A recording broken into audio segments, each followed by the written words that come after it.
Greetings, humans. You have entered the Command Zone, your destination for all aspects of Elder Dragon Highlander. Enjoy your stay. How's it, everybody? Welcome back to another episode of the Command Zone podcast. I'm your host, Josh Lee Kwai, and I'm here with, well, we can't really call you a guest host. Not anymore. Not anymore. So I'm here with host of the Command Zone podcast, Rachel Weeks. Yeah, thanks so much. Yeah, so Rachel has joined our team here at the Command Zone. She is an official staff member. You're going to be seeing a lot more of her. Yeah, so we're very excited. Rachel, if you don't know, you've been on our content a lot. Most people, I'm sure, know you, but she's a member of the Commander Advisory Group. You had a very popular, long-running Commander podcast called Commander Sphere, and we're just very excited to have somebody with all of your knowledge and magic ability and talent here on the show. Well, thank you so much for having me. I'm very excited to be here and to be sharing more card knowledge with you, and getting to spend some time in my days researching magic cards. It's the dream. I'm glad you're here to help us with that. Don't worry, Jimmy is still going to be involved. It's not like anyone's going away or anything like that. We'll talk a little bit more, I think, about at the end of the episode about you joining us and what that means. For now, we're going to get into what our main topic is going to be, which is the Brothers' War. We're at the tail end of talking about it, but we have not yet discussed the cards that go in the 99.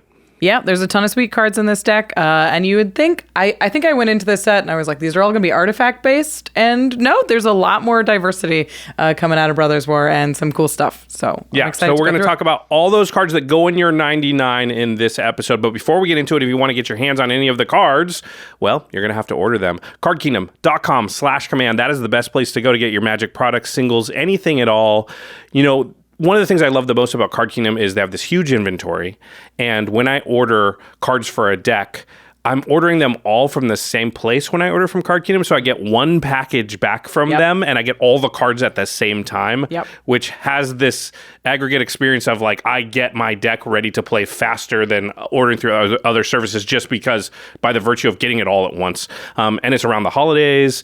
I know that, a lot of people play with their families when they go back home or getting gifts for their families. CardKingdom.com/command is great for both of those things. If you're getting gifts, great. If you're going to go play against your family members, you got to have your decks all optimized. So you got to get those cards in your hands so you can play against them, right? And of course, when you get your hands on the cards, you want to protect them. And the best way to do that is with ULTRAPRO products. This is the game accessories brand that Jimmy and we trust our own collections to. ULTRAPRO.com/command is our affiliate link there. Again, speaking of the holidays, when I have friends, we have a big play group here. I know the decks that people have, but I don't know their decks as well as them. So it's often difficult for me to buy a card that would go in their deck, right? Also, it might be insulting. Like, hey, here's a card you might not have thought of in the deck you've had for 5 years. Exactly. And I bought it because I know you're going to put it in. Yeah, and take out Jessica's will when you put this in, by the way, will you please? But one thing that's really great, and I think people maybe often don't do for themselves, is, you could buy them a themed playmat sleeves and deck boxes that match their commander or the colors of their commander or something like that. Help them, dress up a little more classy and a little more nice. And they can keep that deck that, beats you up all the time as is. But, I think that's something that I would appreciate from somebody else. And one of the great things about ULTRAPRO.com/command is they have all kinds of discounts all the time. So they're always sometimes big discounts, so, up to 40-50% off sometimes. All the time, I check it once a week just because, geez, if I see certain things for a big discount, like I need draft sleeves and things like that, I'll just pick them up while they're cheap. And then, of course, before we get into the main topic, one more thing I want to mention is we have a Kickstarter going on, speaking of sleeves, for a bunch of sleeves that we've recently designed. The Kickstarter is limited time only. There's a limited quantity of sleeves. You're looking at the 3 designs right now if you're watching on YouTube. We spent a lot of times on the design. We're very happy with them. We think they're very cool. If you want to get your hands on those, just go, link in the show notes. There's a Kickstarter.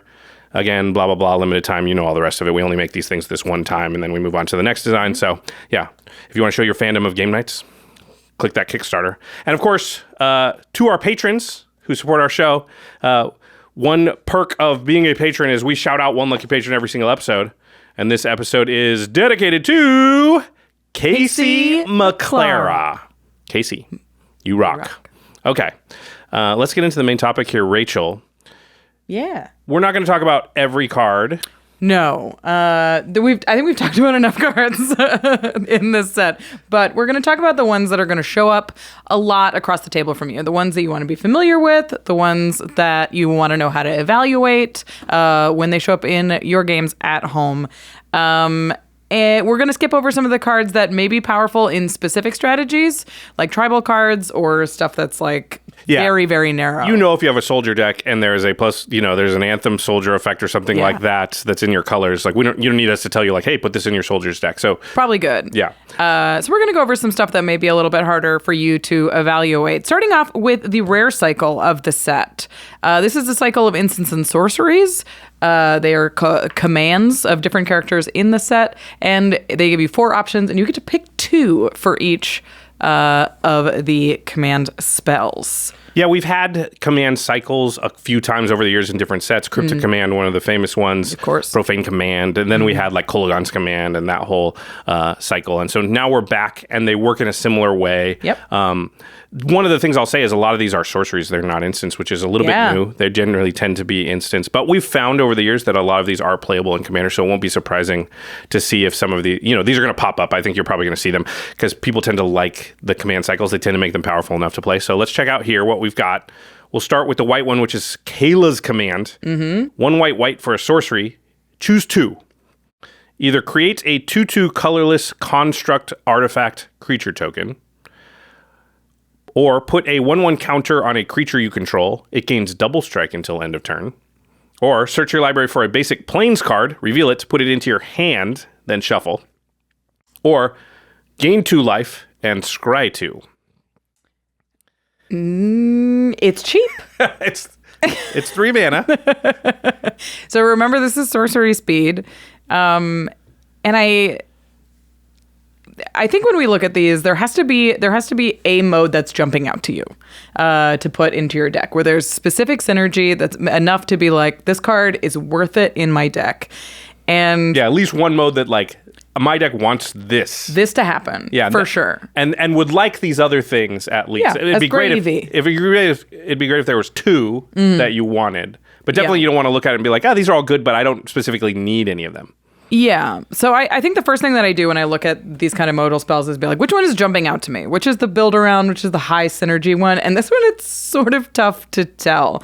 I think the double strike is sort of the closest. That's the thing that you really want to work with your deck if you're going to run Kayla's Command. That's probably the one that's the most powerful. I mean, because all the other ones are kind of capped. Right. The construct, oddly, is not one of these constructs that counts the number of artifacts you have, so it doesn't grow with that. It's just a 2/2. Put a plains in your hand. That is just put a plains in your hand. It's not a card. But it's not on the battlefield, so it is not a ramp card. That is a card draw, card advantage thing. And then gain 2 life and scry 2. Kind of a strange one, but also very low impact. Low impact. Generally worth a card in Commander. Yeah. That is worth noting that these modal spells, it is going to be relevant for future modal spells. They resolve in the order that you've selected them. So if you chose Create a Construct and then Scry, that's the order that you would do it in. So you would search for your planes, then you'd get your Scry. So you could create a 2/2 construct and give it +1/+1 and double strike. Yeah. If those were flipped on the card, then you wouldn't be able to do that. You wouldn't be able to do You'd have to choose your... Yeah. It also is worth noting, because this is sort of a tricky part of a lot of modal spells, is it says put a +1 counter on a creature you control. It does not target the creature. Which means they did that to keep you safe, right? From getting blown up. To keep you safe, yeah. So if somebody had removed the creature in response, then your whole spell would fizzle and you wouldn't get the additional mode that you've chosen. But the way that they've worded Kayla's Command is that you do not have to target until the spell has resolved. It's kind of like a clone in that once it's resolved, it's going to land... The counter will go on the thing. Yeah, and you don't have to choose a target. They won't have a moment to be like, oh, it's going on that, never mind, kill it. Yeah, exactly. So we've seen double strike effects before, and these are popular in Commander. This one, I think Kayla's Command kind of pales in comparison, especially because it's sorcery speed. But like Boros Charm is a very popular double strike modal spell that does a lot more for you. First of all, double strike at instant speed is way stronger than double strike at sorcery. Yeah. Because they know you swing in and it's like, well, I see the double strike, and so you can't get them. Yeah. You can't kill a creature they didn't know was going to die generally, and you can't hit them for more damage than they thought they were going to get hit for. Right. They'll block if they need to, or they won't block if it's hard to catch somebody in a trap with a sorcery. And then, of course, Boros Charms make things indestructible is really what puts it into the realm of like, this is a really good card because it saves you from, bad situations, which Kayla's Command does not do. Right. It's basically it's not even a combat trick. Right. It's a combat enhancer, sort of. It reminds me a little bit of Duelist's Heritage. Duelist's Heritage is an enchantment that whenever one or more creature attacks, one of them gets double strike. Yeah, you may give one of them double strike. This works on your opponent's creatures as well during their turn, yeah. But, obviously because it's an enchantment, you get a lot more value out of it long term, and you can affect your opponent's combat. It's tough to compare. Like, if you want double strike, I think there's better ways to do it than Kayla's Command. Yeah, I think we're generally in agreement here that Kayla's Command is not that great. Yeah. And probably, what kind of decks want this card? Yeah, that's sort of the question. Is like, it's definitely, I think it's commanders that that trigger on combat damage. So if you want to have a lot of effects with that deal that give something double strike, this adds redundancy. So something like a Dragon Lord Ojutai. So it's whenever he deals combat damage to a player, you look at the top 3 cards of your library, put one into your hand and the rest on the bottom. So like triggering that twice is very powerful. Or something like Metamai. So when it deals combat damage, you get an extra turn after that. Very good with double strike. And one that we've been seeing more and more of, like Tivit, Seller of Secrets, also has a combat damage trigger, and getting that double strike in there is very important. There may be better ways to do it, but those are the kind of places that I would expect to see a Kayla's Command if I was going to see it. All right. Yeah, I'm a no on Kayla's Command. Probably not going to be playing it. A little low on it. The next one's interesting. I think this one will see a little more play. I definitely would consider this one. This is the instant of the bunch. There's only one instant out of all 5 of them, and it is blue, of course. It's Urza's Command. 2 blue for an instant. Choose 2. Creatures you control get -2/-0 until end of turn. Creatures you don't control. Don't control, excuse me. If it did it to your creatures, that would be bad. Fun. It dodges some board wipes. Creatures you don't control get -2/-0 until end of turn. Or create a tapped Power Stone token, or create a tapped 0/0 colorless construct artifact creature token with this creature gets +1/+1 for each artifact you control. There's that construct. There he is. Or scry 1, then draw a card. This one's better than the white one in almost every mode. Every mode is at least useful and seems like a good thing that you want. Like scry 2 and gain 2 life on Kayla's Command is like, I don't want that. I don't care about that. Yeah, and it's still reasonably costed. This is only 4 mana, and it's at instant speed, which are both like huge positives on the card. The one thing about it is I look at it and I think, I don't know if I run it to give my opponent's creatures -2. I don't run it specifically to draw. So I think you really want to be taking advantage of the artifact modes on this card. I think that's why you would put it in the deck. Right, and those middle 2 modes, create a tap Power Stone and make a construct, both of those go in a specific deck, and that is a deck that has a lot of artifact synergies already in it. Because Power Stone mana can only be used really to cast artifacts or activate abilities, of course. And then the construct cares about the number of artifacts you have for how big it is. Right. Which they point you in the same direction, those 2 things, which is nice. That means, this gives me a roadmap of what kind of deck I would want to put this in. And those decks are prevalent. There's a lot of artifact decks with blue in it.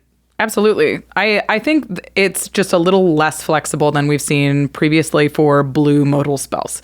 Like if you compare it to Cryptic Command, which we mentioned before, all of the modes on Cryptic Command are very powerful in select scenarios, and it could go in basically any blue deck that can cast it anyway. Yeah, you have to be heavy blue because it's got 3 blue. There's also Mystic Confluence, Sublime Epiphany. These are all cards with multiple options, and those options are not tied to specific synergies for the most part. They are just like draw cards, bounce things, make copies of stuff, but it's not like very specifically and narrow like Urza's Command is. And that's a really good point, because to me, am I ever going to play Urza's Command above Sublime Epiphany is a question. And I know the mana cost is different, but in general, once you're holding open more than 2 mana, you're holding open a lot of mana, and you're probably in a deck that holds open mana. Right. And now you're in a sort of different realm of what's important to you, and mana cost isn't huge on that. You don't want things that cost 10, whatever, but like the difference between 5 and 4 is not great in that scenario, because you go, I've got 4 different things, and just depending on what happens, I'll do one of them. But I'm going to do it at a point that's pretty safe, like the end step before my turn or during somebody else's turn. Yeah. So I do think the give creatures -2, -0 is a underrated ability. I just think fogs are kind of underrated in Commander in general. And this is a fog that doesn't cost a whole card. Yeah. Oftentimes, like I love to run a fog. I love a combat trick. settle the wreckage, sign me up.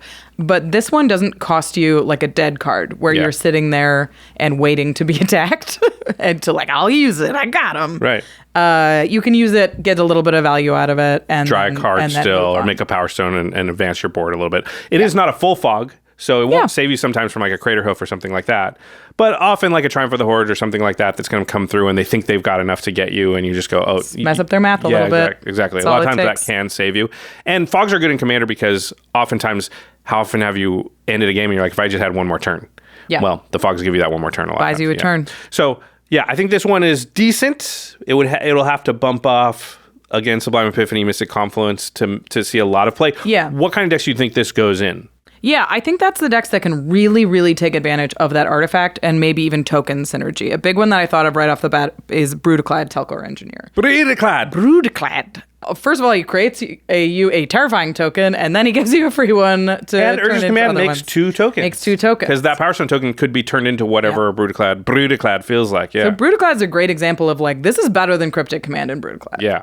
Similar things, like I just put it in my Eloise Nephalia Sleuth deck, which is very focused on creating artifact tokens and having them enter and leave the battlefield, and likes to have a lot of ticky-tacky crap on the board. And then you also put down a Transformer Commander, which is Soundwave Sonic He's Spy. Cool. Yeah. Should we read Soundwave? Oh my gosh, there's so much words on it. All right, the front side of Soundwave, which is a 4-mana 5/4 in Esper. Whenever one or more creature tokens you control deal combat damage to a player, exile target instant or sorcery card with mana value equal to the damage dealt from their graveyard, the person that you dealt combat damage to. Copy it. You may cast the copy without paying its mana cost. If you do convert Soundwave, then Soundwave's other side, which is a boombox. I always wanted this toy when I was a kid. My brother had it, but I didn't. Anyway, whenever you cast a spell with an odd mana value, convert Soundwave. If you do, you create Ravage, a legendary 3/3 black robot artifact, creature with menace and death touch, and whenever you cast a spell with an even mana value, convert Soundwave. If you do, create Laserbeak, a legendary 2/2 blue robot artifact, creature token with flying and hexproof. These were the cassette tapes that went into the boombox and then came out and transformed into either a panther or like a pterodactyl bird thing. My brother had the toy and I really wanted it. You just sat there across the room mad at him. Yeah. Jealous. I really like this spell in Soundwave because it makes a big token. Yeah. It supports artifacts, and it sounds like you're going to want a little bit of instant and sorcery synergy anyway.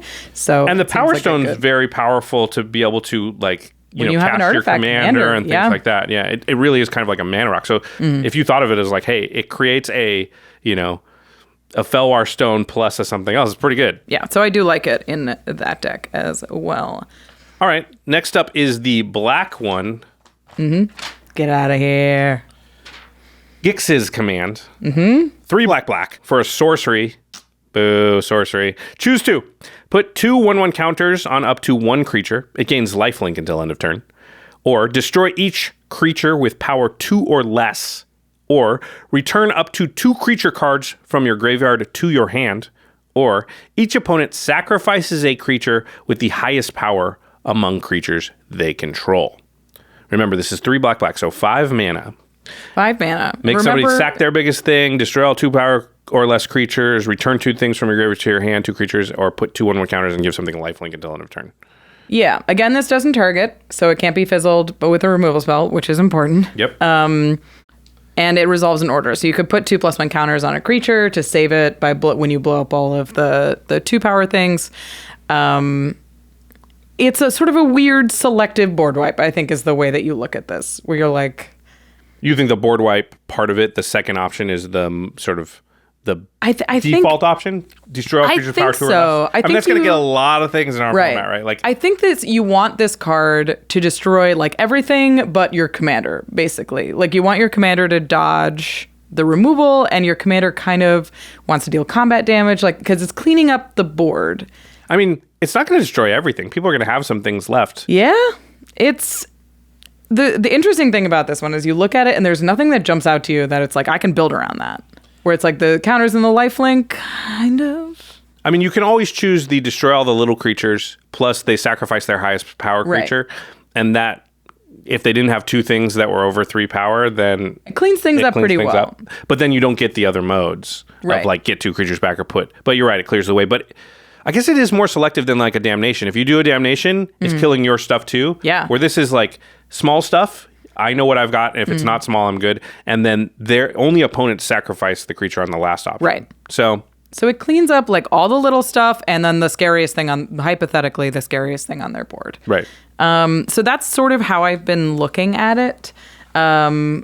Especially, I returning up to 2 creature cards from your graveyard to your hand. Having 2 is actually hard, unless you're a dedicated mill deck or a dedicated graveyard deck. Like having 2 that you care about in your graveyard is like, if it happens, it happens. But most of the time, you're not going to have it unless you're dedicated to doing it. And 5 mana for that is just a pretty bad rate, right? 5 mana, sort of draw 2 cards. It doesn't put them on the battlefield. It's into your hand. No, it's into your hand.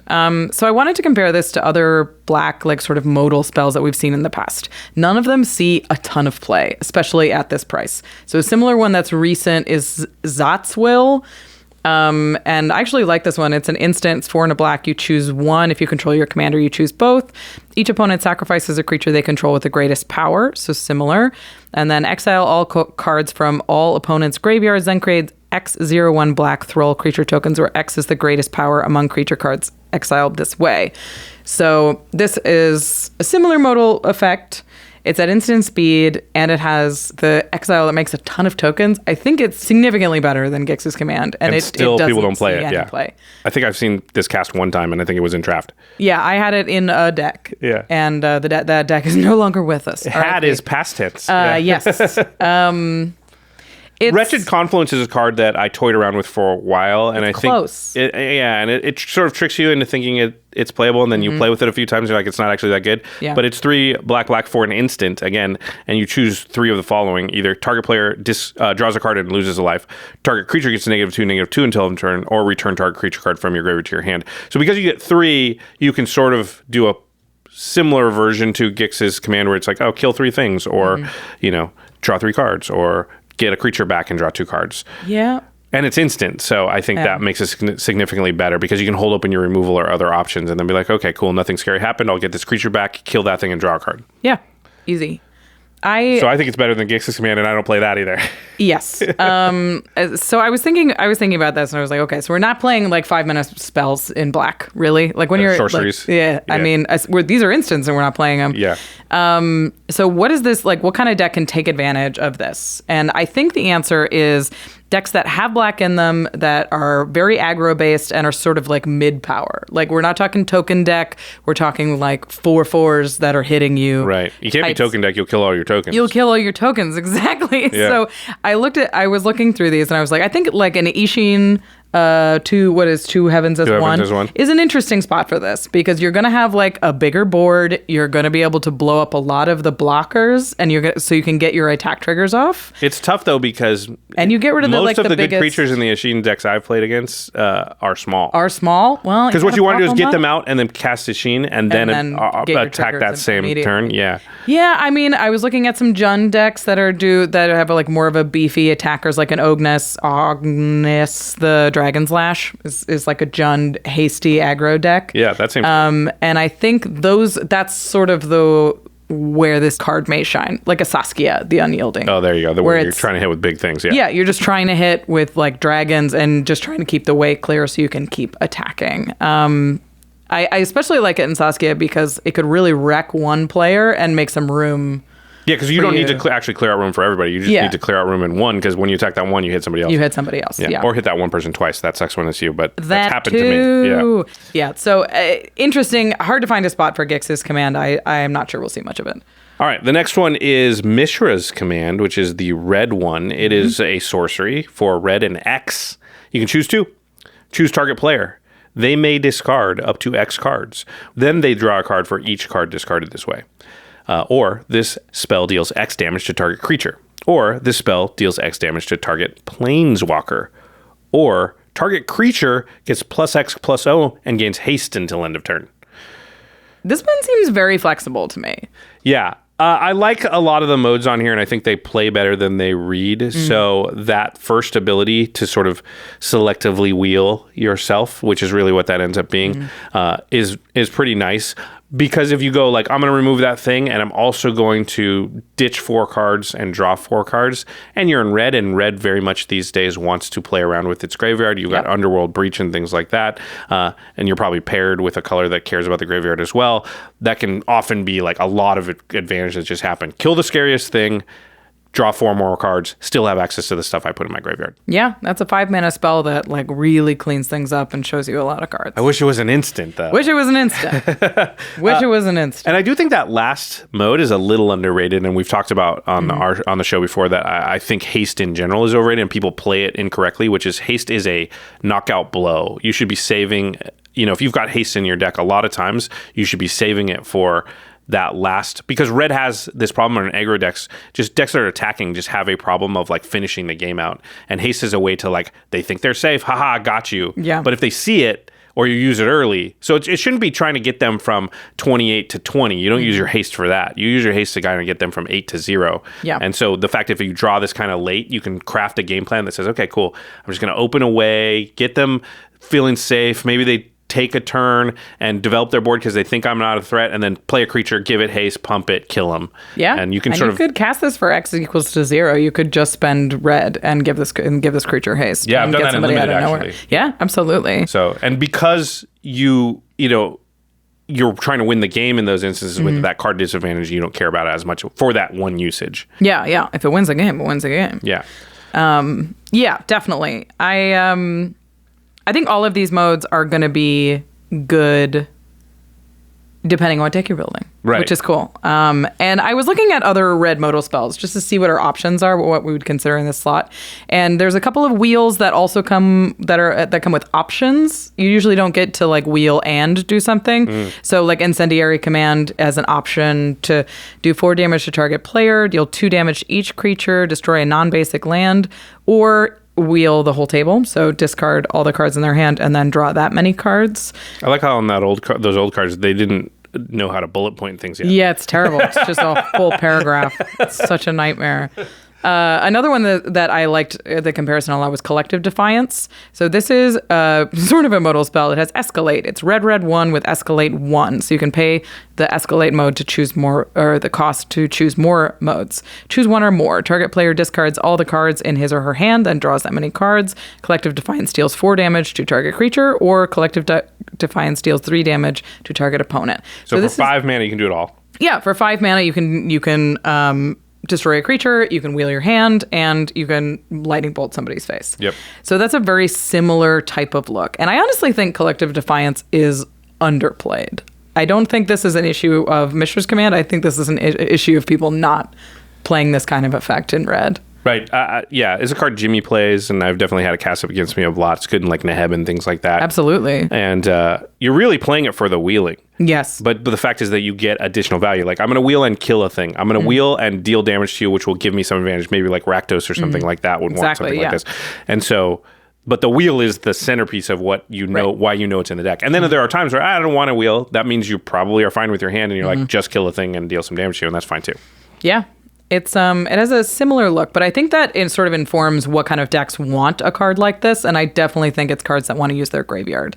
Felden of the Third Path is a great option for this. I thought this was a cool card for Kess, Dissident Mage, because you can choose the modes different when you cast it 2 different times, get advantage of that modality. Another one I thought was pretty slick with this card is Feather the Redeemer. Oh, that's interesting. So you either use the haste mode to target your creature so that you're going to get this spell back, and then whatever the other mode you use is just kind of gravy for free. Gravy. Yeah, that's nice. I like that. So it seems really good in feather decks, and I've seen that kind of trick before from other players. We have one more modal spell to go through. This is the green one, and it is the big boy, Titania's Command. 4 green for a sorcery. Choose 2. Exile target player's graveyard. You gain 1 life for each card exiled this way. Or search your library for up to 2 land cards, put them onto the battlefield tapped, then shuffle. Or create 2/2/2 green bear creature tokens. Or put 2+1/+1 counters on each creature you control. Okay. That last one's a house. And for those asking... They're all kind of houses. Yeah. Remember what we said earlier, which is on these modal spells, the spell will resolve in the order printed on the card. So yes, if you create the 2/2 bears and put 2/1/1 counters on each creature you control, those bears will get the counters. 2/4/4 bears is pretty okay on a blank board. My favorite mode, like the reason that this card would be in a deck for me is the lands. They're non-basic lands. I like if I build around lands all the time. Yeah. So it's like if I want to go find Nykthos, if I want to go find like deserts in my Hazizon deck, that's the thing that I would really drill down on, and the rest is kind of gravy for me. But I could definitely see including it for the 2+1/+1 counters as well. Yeah, I think the fact that this card is very versatile is gonna be the reason that we are gonna see it a decent amount, probably the most of all of these. I'd say it probably goes Titania's, Urza's, Mishra's, and then Gix and Kayla's. Who cares? We won't see those. And I think the 2 lands is going to be very powerful because there's Sarah's Sanctums and there's Gaia's Cradles as well that exists out there. Even just getting Bojuka Bog. Yeah. Is like, oh, yeah, it's great. Yeah.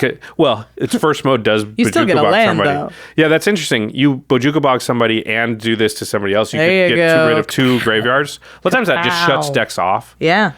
Yeah, the first mode is easy to overlook, but this is exactly how I like Graveyard Hate to exist on a card, right? Yep. Like, it's not just a card that does Graveyard Hate. It is a card that could do Graveyard Hate if that's what you need, which often you do, but there are games definitely where that doesn't matter, in which case you're like, cool, get 2 lands, make a couple of bears. But then we're also going to see this in the token decks and things like that are like, yeah, hey, Get 2 listen, bears, I'm put using +1 this counters. as a finisher. But if I'm in trouble in the middle of the game and what I really need to do is ramp and block a little bit, I'll get the lands, I'll make the 2/2/2s, and I'll just get myself to a little bit of a, what's the word?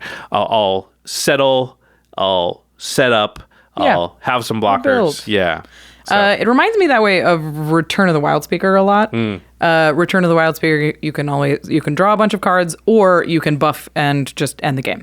Yeah, those cards are really nice because they work in such different scenarios. Right. Where like both of those are very powerful, where it's like I've got my board set up and I'm ready to go in for the kill, or I don't have my board set up, I need the cards to do it, and this is the card that it's going to get me there. And I think Titania's Command has that same balance. Yeah, I like that. The fact that the modes are like, very useful in very different game states. That's what I want. If they're all very similar, then it's like, well, I'm going to have to choose one of these. Yeah.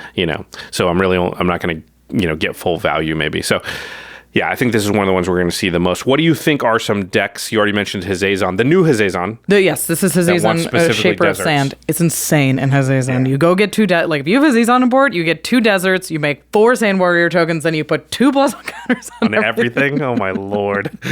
I guess the Hazazon triggers don't resolve until after the counters go on. But still, you still get 4 boys, and you probably already have a board because that's what Hazazon do. But I like another one I found that I really liked was Belladeros Witherbloom, because this is a big spell. You can cast, you can get more lands, you can build up your board, and then you can pay to untap and then them all. You've already set up, like you've ramped and have more cards to untap, and you're really set up for that second go. Oh, and that's really nice because Titania's Command does put the lands into play tapped. It does. Even though they don't have to be basic. So if you go get Coffers or Nurborg, Belladeros says, cool, now I will untap those for you. Yeah. And now you can use them. So this could be a not cost you 6 mana, but gain you 10 mana spell. Yeah. I mean, it's also, Belladeros makes tokens. Yeah. So it's like you may have 3 or 4 creatures on the board that you can put 2 +1 counters on. And yeah, that's true. If you're past the point in the game where it's like, no, I'm not trying to gain mana anymore. I'm trying to use my mana to kill people. You're in a good Titania's spot. Command's like, I'll help you with that too. Yeah, I think it's pretty neat in Belladeros Witherbloom. But obviously, any land stack, like an Omnath Locus of Rage, I think is going to be great because it's tokens and it's lands, and the other 2 are going to help you out a whole lot as well. All right, well, that's the command cycle from the set. Some pretty cool stuff. I think we're going to see a decent amount of that, especially Titania's Command on the battlefield. We wanted to have a quick discussion here before we move on, just because all the modal spells are kind of a little overcosted, I'd say. Yeah. And what the trade-off there is that they're flexible. They kind of give you more options. So I think Commander has kind of moved into a place, and we've talked about this a lot on the show, how the format's speeding up. It's sped up by quite a bit over the last few years, and we've moved more towards needing to play low CMC narrow stuff, like rather than Anguish Unmaking, which you used to be able to play, or Utter End. Right. You just can't afford to have that amount of inefficiency, overpay for what you're getting, and we've moved more towards Path to Exile and Nature's Claim and things like that. And so that doesn't bode well for these cards. Is the flexibility, are they overcosted too much where you think they're still, going to be good enough to play? And when I say good enough to play, I know people get mad at me. Like, this is a card evaluation show. Like, we have to just evaluate the cards based on like what we know about the format and the decks and the things we play. I mean, it has to be worse than, like, if it's worse than 99 cards, like then it's not good enough to play. Right. And it's your 99, so you get to decide if it's good enough, but it still has to make the cut in any deck. And I find it hard to find spots for big modal spells these days. Like Mystic Confluence, I love, and it always feels good when it's in my hand, and I keep looking at it to cut it out of decks. And it's not my favorite, but it's a 5-mana spell. It's a 5-mana spell that's like mostly defensive, and so it's definitely hard. Like, I think if you're gonna spend 5 mana on something, I want to be a big step from where I was before.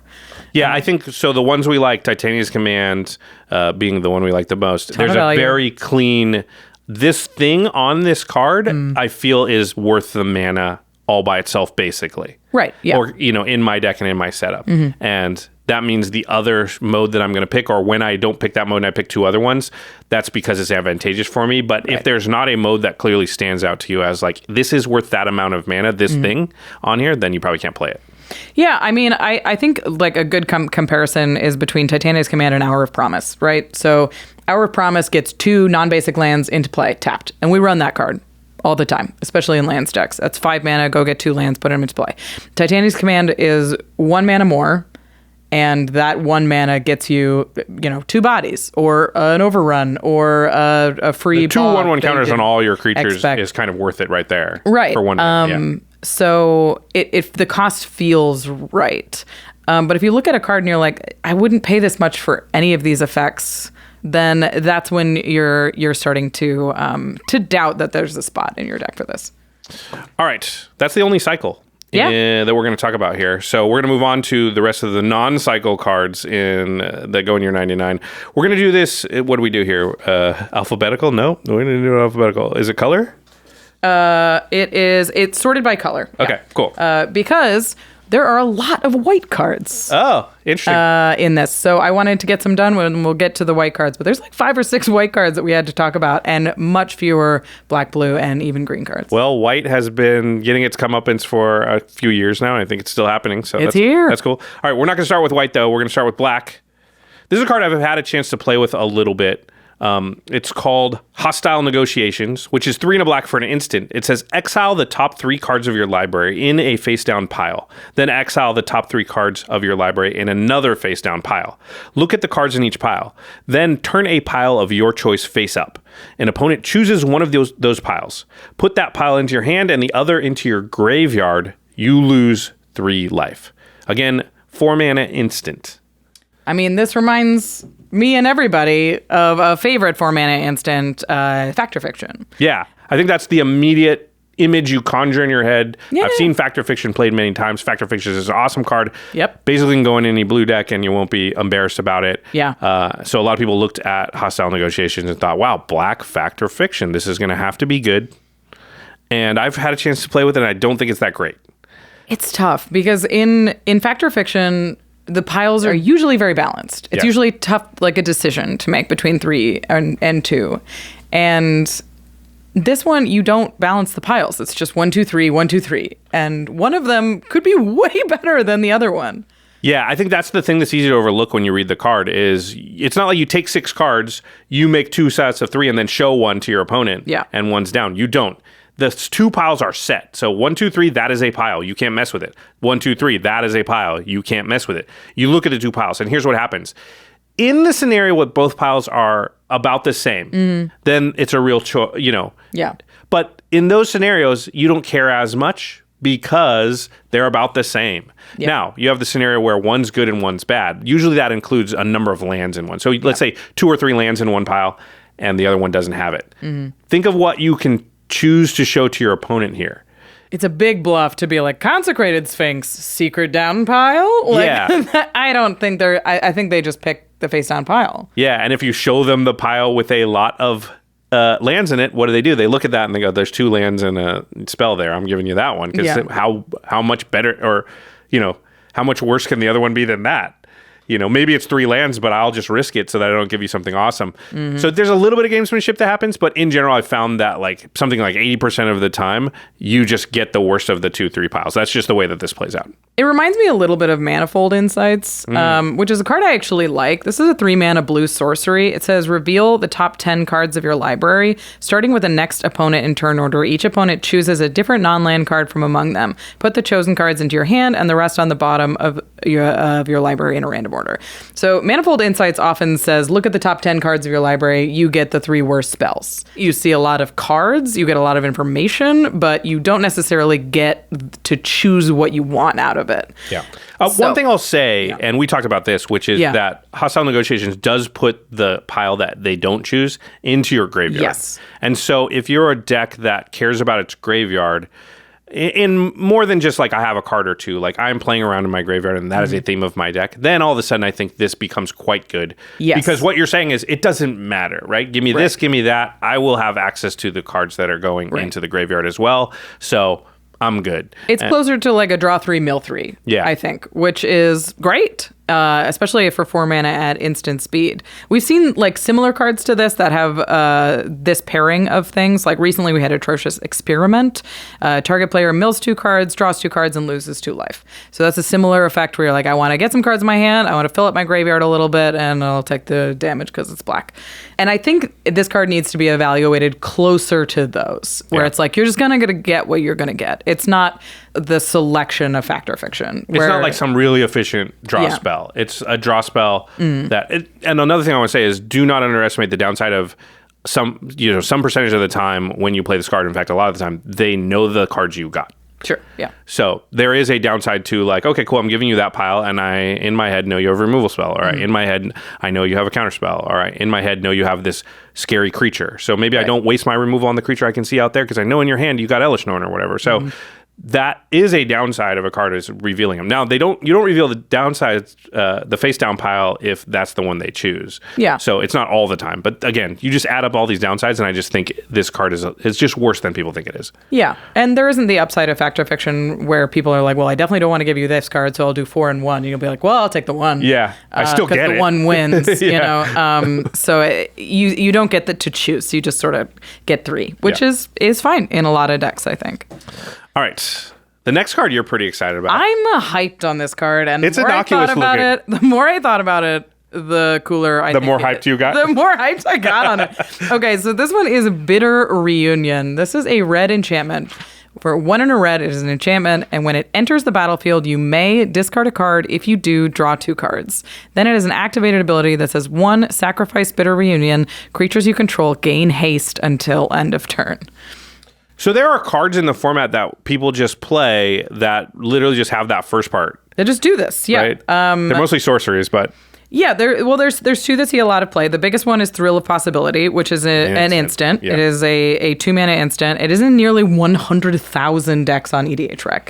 I mean, it's every red deck I play has Thrill of Possibility. Absolutely. And what's the 1 mana? Faithful Saluting. Those 2 go in every red deck, right? Yeah. And then there's Tormenting Voice, which is the sorcery version. And even Tormenting Voice sees 40,000 decks on EDHREC. That's crazy. This effect sees a lot of play. And there is an additional upside to Bitter Reunion. Yeah, it gives the haste. It gives the haste, but... Oh, there's 2 additional upsides. The effect doesn't resolve until the enchantment hits the battlefield. So you do not discard a card until your spell has already resolved. Where Thrill of Possibility, like if it's an additional cost to discard the card. Yeah. So if somebody counters it, now you're out Thrill of Possibility and the card you discarded, and you don't draw your cards. This one is play this, goes on stack. Spell has resolved then, and now I discard the card. Now I discard the card. But I'm guaranteed to draw the card. To draw the 2. Yeah. So it has like, even if it was just that, I think it's like... Playable. It's playable. Yeah. I think it would just now depend on, does your deck care about instants and sorceries or permanents? And we should say that's another upside of this card, right? It is a permanent. It's a permanent. There's a ton of upsides to this being on a recurable permanent. So I would say like arguably Bitter Reunion is worse in blue-red decks, right? Is generally going to be a spells-based deck. But I think that Bitter Reunion is better in almost every other color pairing.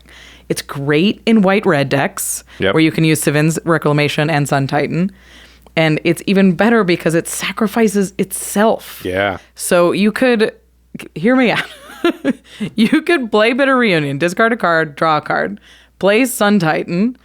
In response to the Sun Titan trigger, sacrifice Bitter Reunion to give Sun Titan haste, recur Bitter Reunion with the Sun Titan trigger. Discard a card. Draw two more cards. Attack with Sun Titan. In response, sacrifice Bitter Reunion. Recur it again with the Sun Titan, discard a card, draw two. That's pretty dope. And in fact, at the start of that, doesn't have to occur with Sun Titan out, so you don't even need that first 2 mana. It could just be there already. Yeah. So you just if you have 7 mana, you could sacrifice it, give Sun Titan haste, and use this. And you're basically getting card selection and a little card advantage because you're drawing the 2, even though the Bitter Reunion. Because it kind of stands in for one of the cards that you're losing, but if you're bringing it back, it doesn't really count that way. It doesn't go anywhere. In green cares more and more about permanence. So cards like Genesis Wave will hit this and put it onto the battlefield, or like Primal Surge decks. And even green is really strong in Enchantress colors as well. So it can trigger and draw you even an additional card. There's also black, which has things like Bolas' Citadel. It gets you past some cards, but you can also another sacrifice permanent it to for the permanent end, God Eternal Bantu cares about sacrificing permanents. Yeah, and then there's braids. Oh boy, you put braids on here. Oh, this is the new braids. New braids. Arisen Nightmare. 1 black for a 3/3. At the beginning of your end step, you may sacrifice an artifact, creature, enchantment, land, and or planeswalker. If you do, each opponent may sacrifice a permanent that shares a card type with it, and then for each opponent who doesn't, that player loses 2 lives, and you draw a card. Oh, this is good because it gives you a way to get rid of enchantments on an enchantment that like already kind of got its value. Yeah, you got it. You got your value out of it. You can sacrifice it for a little bit more value later. I also just think like it's kind of good for like Underworld Breach and things like that. I mean, Tormenting Voice already was, but just the fact that like when you do your Underworld Breach turn, you can kind of cycle this in, get some more cards in your graveyard, and often, the haste is going to be something haste, right? Yeah, you kind of cycle through, find the thing, get it out there, get haste on it, and now, either that's something you're attacking with or something you just need the ability on or something like that. Yeah, I mean, there's a lot of haste itself. It just wins games. Like we said, it cannot be understated how powerful haste is in a game with 4 players. But the fact that it can sacrifice itself and let you reuse it, like with other stuff that recurs permanents, like Lurrus of the Dream Den is so gross with this card because you can replay it, sacrifice it, put another thing in your bin, draw 2 more cards, replay it next turn. It's so much card selection. You can bring it back with Cosmic Intervention or brought back. Face Reward, that kind of stuff. Face Reward, all of it that just recurs it to the battlefield and you discard your card, draw 2 more cards. I think it's really good. I think it's going in like a lot of my decks. I love that. I love the haste part of it because I often really want haste. Yeah. But I need to find it in this kind of way. I don't want a card that's just like give haste. Yeah, it needs to, you don't run incidentally fervor anymore, yeah, exactly, right? Like you don't run a card that just says like you want extra value. It has to be anger, that. Right? Because that is a thing that I discard to get some other value off of discarding it, and now it just gives me. So I didn't have to spend any mana. I didn't really have to spend a card probably on it, and this feels similar, right? Like the fact that it sort of replaces itself when I play it, gives me a little card selection, put something in my bin. Now the haste is sitting there as just gravy for later. And then, like you said, there's all this other stuff you can do with it to actually turn it into card advantage. Yeah, and you save it for one big turn, right? Like you can set up and be like, now is the moment, I have the thing. And it only costs you 1 mana to do. If they try to remove it, you just... It's going to be innocuous too, I think, because if it didn't do the other part, it wouldn't be. But because it's like, okay, go play this, discard, draw 2. In your opponent's mind, it's like, okay, cool, they got a little value off it. I see why they're playing it. And then, and then when you do use the haste, that's maybe something they weren't like, that wasn't the part of it. They were like, oh, worry about that. Right, yeah. And they're certainly not going to remove it. Yeah, who would want to? What a weird way to spend an enchantment removal spell. The next one is a cool one for red. This is another modal spell. It's Brotherhood's End. 1 red for a sorcery. It says choose 1. Brotherhood's End deals 3 damage to each creature and each planeswalker, or destroy all artifacts with mana value 3 or less. So this one's very interesting. Yeah, and we've talked about this before, Rachel, on episodes here where I like this idea, and I hope they do it more, of like punishing mana rocks. Yeah. I wish this cost 2 and got rid of only 2 CMC or less things, because those are the real offenders to me, is the 2 mana rocks, and the decks now they're just stacking 20 of those in it are like, and why wouldn't you do that? But it's just kind of annoying because everybody now has to do that, or they're just going to be casting 5 drops when you're casting 9 drops. Yeah. And so, but I do sort of like the philosophy of like, hey, let's punish low CMC artifacts. I don't know if this card hits the threshold for what I would play though. It's really hard to evaluate because like you look at the first effect where it deals 3 damage to all creatures. Like, historically, we haven't played cards that do this. Like Anger of the Gods, Sweltering Sun, Slagstorm. These are effects that exist. And I think they are a little underrated, but yeah, I don't play them. They're in like 3,000 to 4,000 decks on EDH Rec, is what I'm seeing. So it's like they're really not played. And even Sweltering Suns, like you could cycle it away. Cycle 3 is not real though. Cycle 3 is a lot. You're right. If something says cycle 3, 2, that's closer. Yeah. If something's got cycle 3, in general, you almost never see it cycled. And in the situations where you're cycling it, you're in real pain. Like you have to get a card, and you're probably gonna cycle 3. You might as well cast it. Yeah, you're probably losing that game because you're willing to spend 3 mana to see any other card. But yeah, I agree with you. All those cards you mentioned are cards that already exist, cost 3 mana, deal 3 damage to everything, and we do not play them. I never see them. No, they're hard to find. They're hard to find room for, honestly, because it is an effect that like could be relevant. So that's the thing. Yeah, so now we look at the artifact part of it. Yeah. Does that make it worth playing? Yeah, because the upside of having another option could be that like I'm playing this mainly for that second part to destroy the artifacts and punish the mana rocks. Yeah. But on the off chance I draw this and I look around and I go, wow. Scoot Swarm. Yeah, exactly. It is nice to have. That's not the main reason it's in my deck, but you know. But it's also a problem. Does that sort of push it along towards playable is the question. That's the interesting thing. Destroy all artifacts with mana value 3 or less on a red card is the thing that tricks that. Like I understand that red historically destroys artifacts, but in Commander, Red loves artifacts and leans on it really heavily, especially treasure tokens these days. Can you imagine destroying all of your treasure tokens? Yeah. I mean, what could be across from you? You could at least use them first. Yeah, that's true. But they're going to have a lot of the mana rocks. So when you say like, oh, I'm going to punish everybody else's mana rocks, that feels like something green would want to do. But red is like, well, okay, that sounds good. But what did you do to get your mana then? Because how are you in this game if everybody else... Yeah, and there's not enough cards like this that exist that you can viably build a deck that says, haha, I'm going to have 5 cards that punish mana rocks, so I'm not going to play any. Yeah. Yeah, it's interesting because I think if you're worried about artifacts, if you're putting a card in your deck to be like, you know what, I want to clean up all my opponent's artifacts, I think you just run Vandal Blast. Like, we're not running Shatterstorm in red decks for the most part. You don't want to hurt your own artifacts generally. Right, because you're like, I have equipments that I'm leaning on. I have a couple mana rocks. Like, this guy is incidentally an artifact. I don't want to blow up all the artifacts. Right. So usually red decks will run Vandal Blast because it only hits their opponent's. I mean, that card's just good, right? It's just one great. mana destroy one artifact is still worth it. It's just great.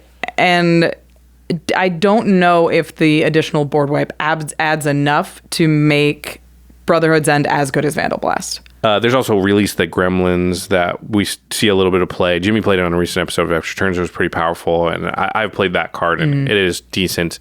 And again, it's selective. The problems, where you can leave your own stuff alone. Yeah, Heliod's Intervention and things like that are things that see play, but we generally don't see a lot of just destroy all artifacts.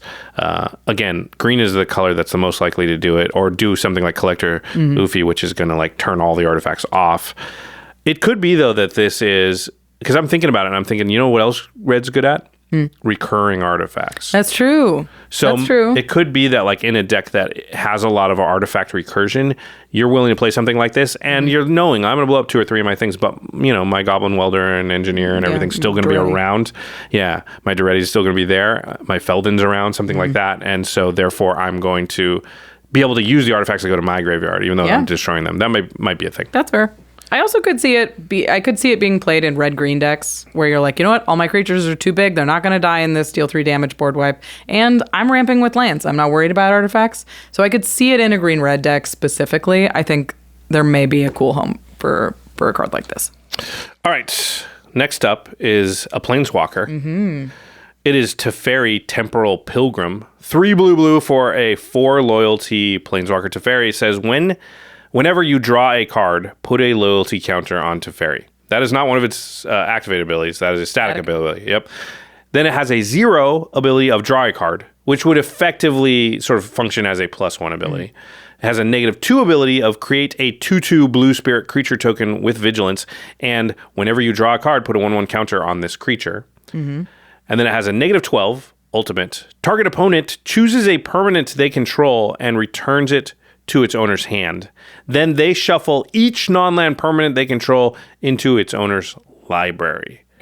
So they choose a permanent, put it into their hand, presumably, unless they've stolen something from somebody else, and then you Cyclonic Rift them, except shuffle into library rather than go into their hand.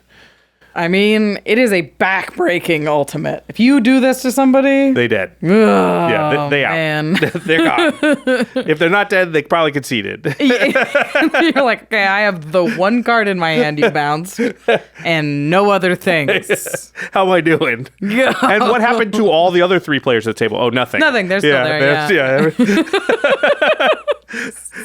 Okay, so I think we disagree a little bit on this Planeswalker, but I think he's terrifying in a way that like Commander players will not let live.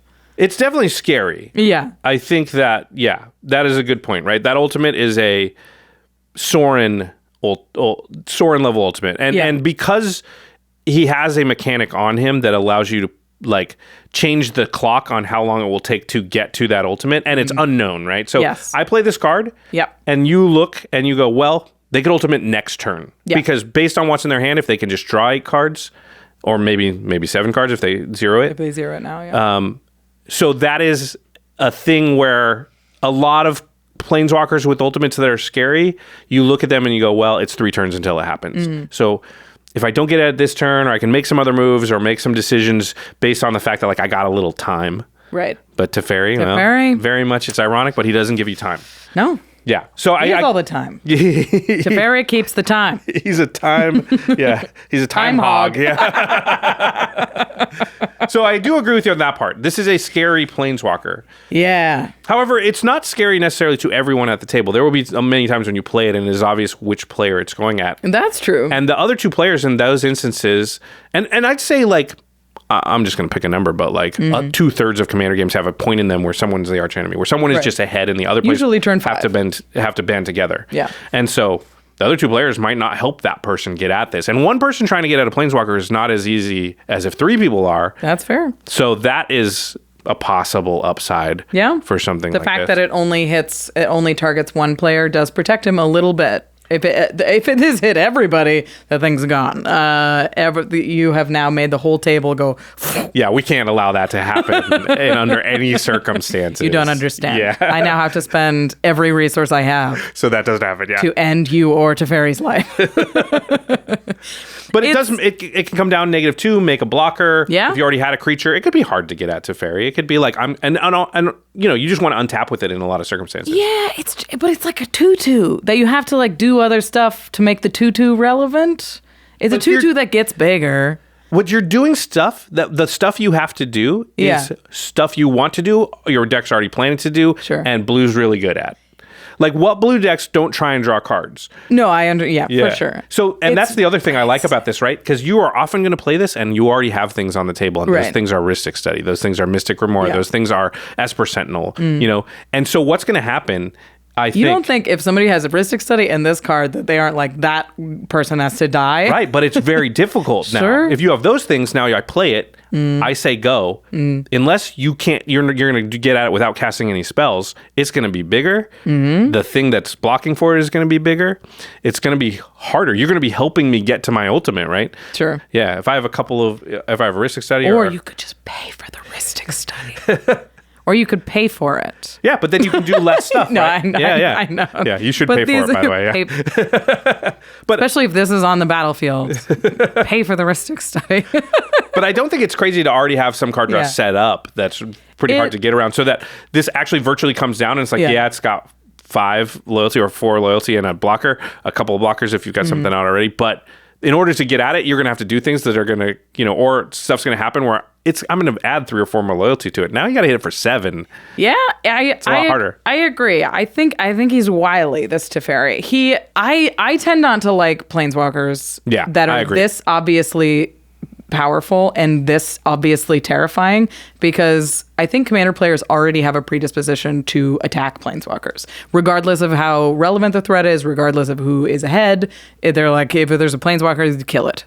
And I think if there's one that says, kill me, and they're like, oh, kill it, it attracts too much attention at the table, unless, you are set up like that and you're like, you can't kill it. I have protected it. This reminds me a lot of Teferi, Master of Time, which does see a lot of play in Commander. And is a really good card, yeah. And is a really good card and has a really scary ultimate. Teferi, Master of Time is 2 blue. You may activate loyalty abilities of Teferi, Master of Time on any player's turn and anytime you could cast an instant. So it has that acceleration where you can tick it up and up and up and up. You can draw a card and then discard a card for a +1. For a -3, you can target creature you don't control faces out. And then -10, take 2 extra turns after this one. Whoa, we can't let that happen. For me, it has a very similar registry where if that comes down, it has to go. And it has to go right now. And I think Teferi Temporal Pilgrim has the similar problem where it's like, it is very powerful, but I wonder how many times you cast this for 5 and then it gets removed. Especially with the amount of planeswalker removal that has been printed in the last 2 years. Yeah. I targeted removal. You can't just cast it on 5. You'd have to be set up and you'd have to just know. One thing I love about blue decks is that what do they got? A ton of looting, a ton of card draw. Yeah. In situations where you're looking around like, I can't cast this, they're going to kill it. You loot it away, you just don't cast it. Yeah. And it doesn't hurt you like it would other decks because your color is set up to just ditch those cards and has the card advantage to make up for a dead card in hand. But man, when this is good, when you've got Jace Vryn's Prodigy out and Mystic Remora and your Esper Sentinel or something else and you go, play this, go. You have a Teferi Master of Time, which is your previous turn's play. Gross. And you go. And now they're just screwed because you're like, not only can I give this thing loyalty with the thing I'm already wanting to do, which is draw cards, but that makes it harder to kill because it just ups it. Yeah. I think it's playable is all I'm saying. I don't think it's amazing. But, and the fact that it only targets one player is awesome because Teferi Master of Time says if I ultimate, I win. Right. Teferi Temporal Pilgrim says if I ultimate, they lose. You lose. But not all of you. You just could them. be in a situation where you have another player protect your planeswalker. Yeah. It's very dangerous because what they're going to do is they're going to get up to 13 or something and do it and then be like, cool, now I'm going to reload and kill the next person. Exactly. So just be careful. It's very dangerous. I do not think it's too bad. I think it's a lot more narrow than people think it is. Yeah. Your deck needs to be designed to draw. Maybe that's why I like it because all my decks do that. Yeah. Just that. You should be just drawing. Not just that. And then you draw... And then you draw a button that says, I win. I feel like if you're drawing this many cards, you just draw a Cyclonic Rift, and then that's as good as his ultimate. That's a pretty good point. But how brutal is it if they think you're going to ultimate, you just Cyc Rift and just still have it sitting there with 12 loyalty? Now what? Now you're going to pay for my Rhystic Study? All right. We got another blue card up next, and it's a weird one. It is so bizarre. All right. This is Hurkyl's Final Meditation for 4 blue. It is an instant.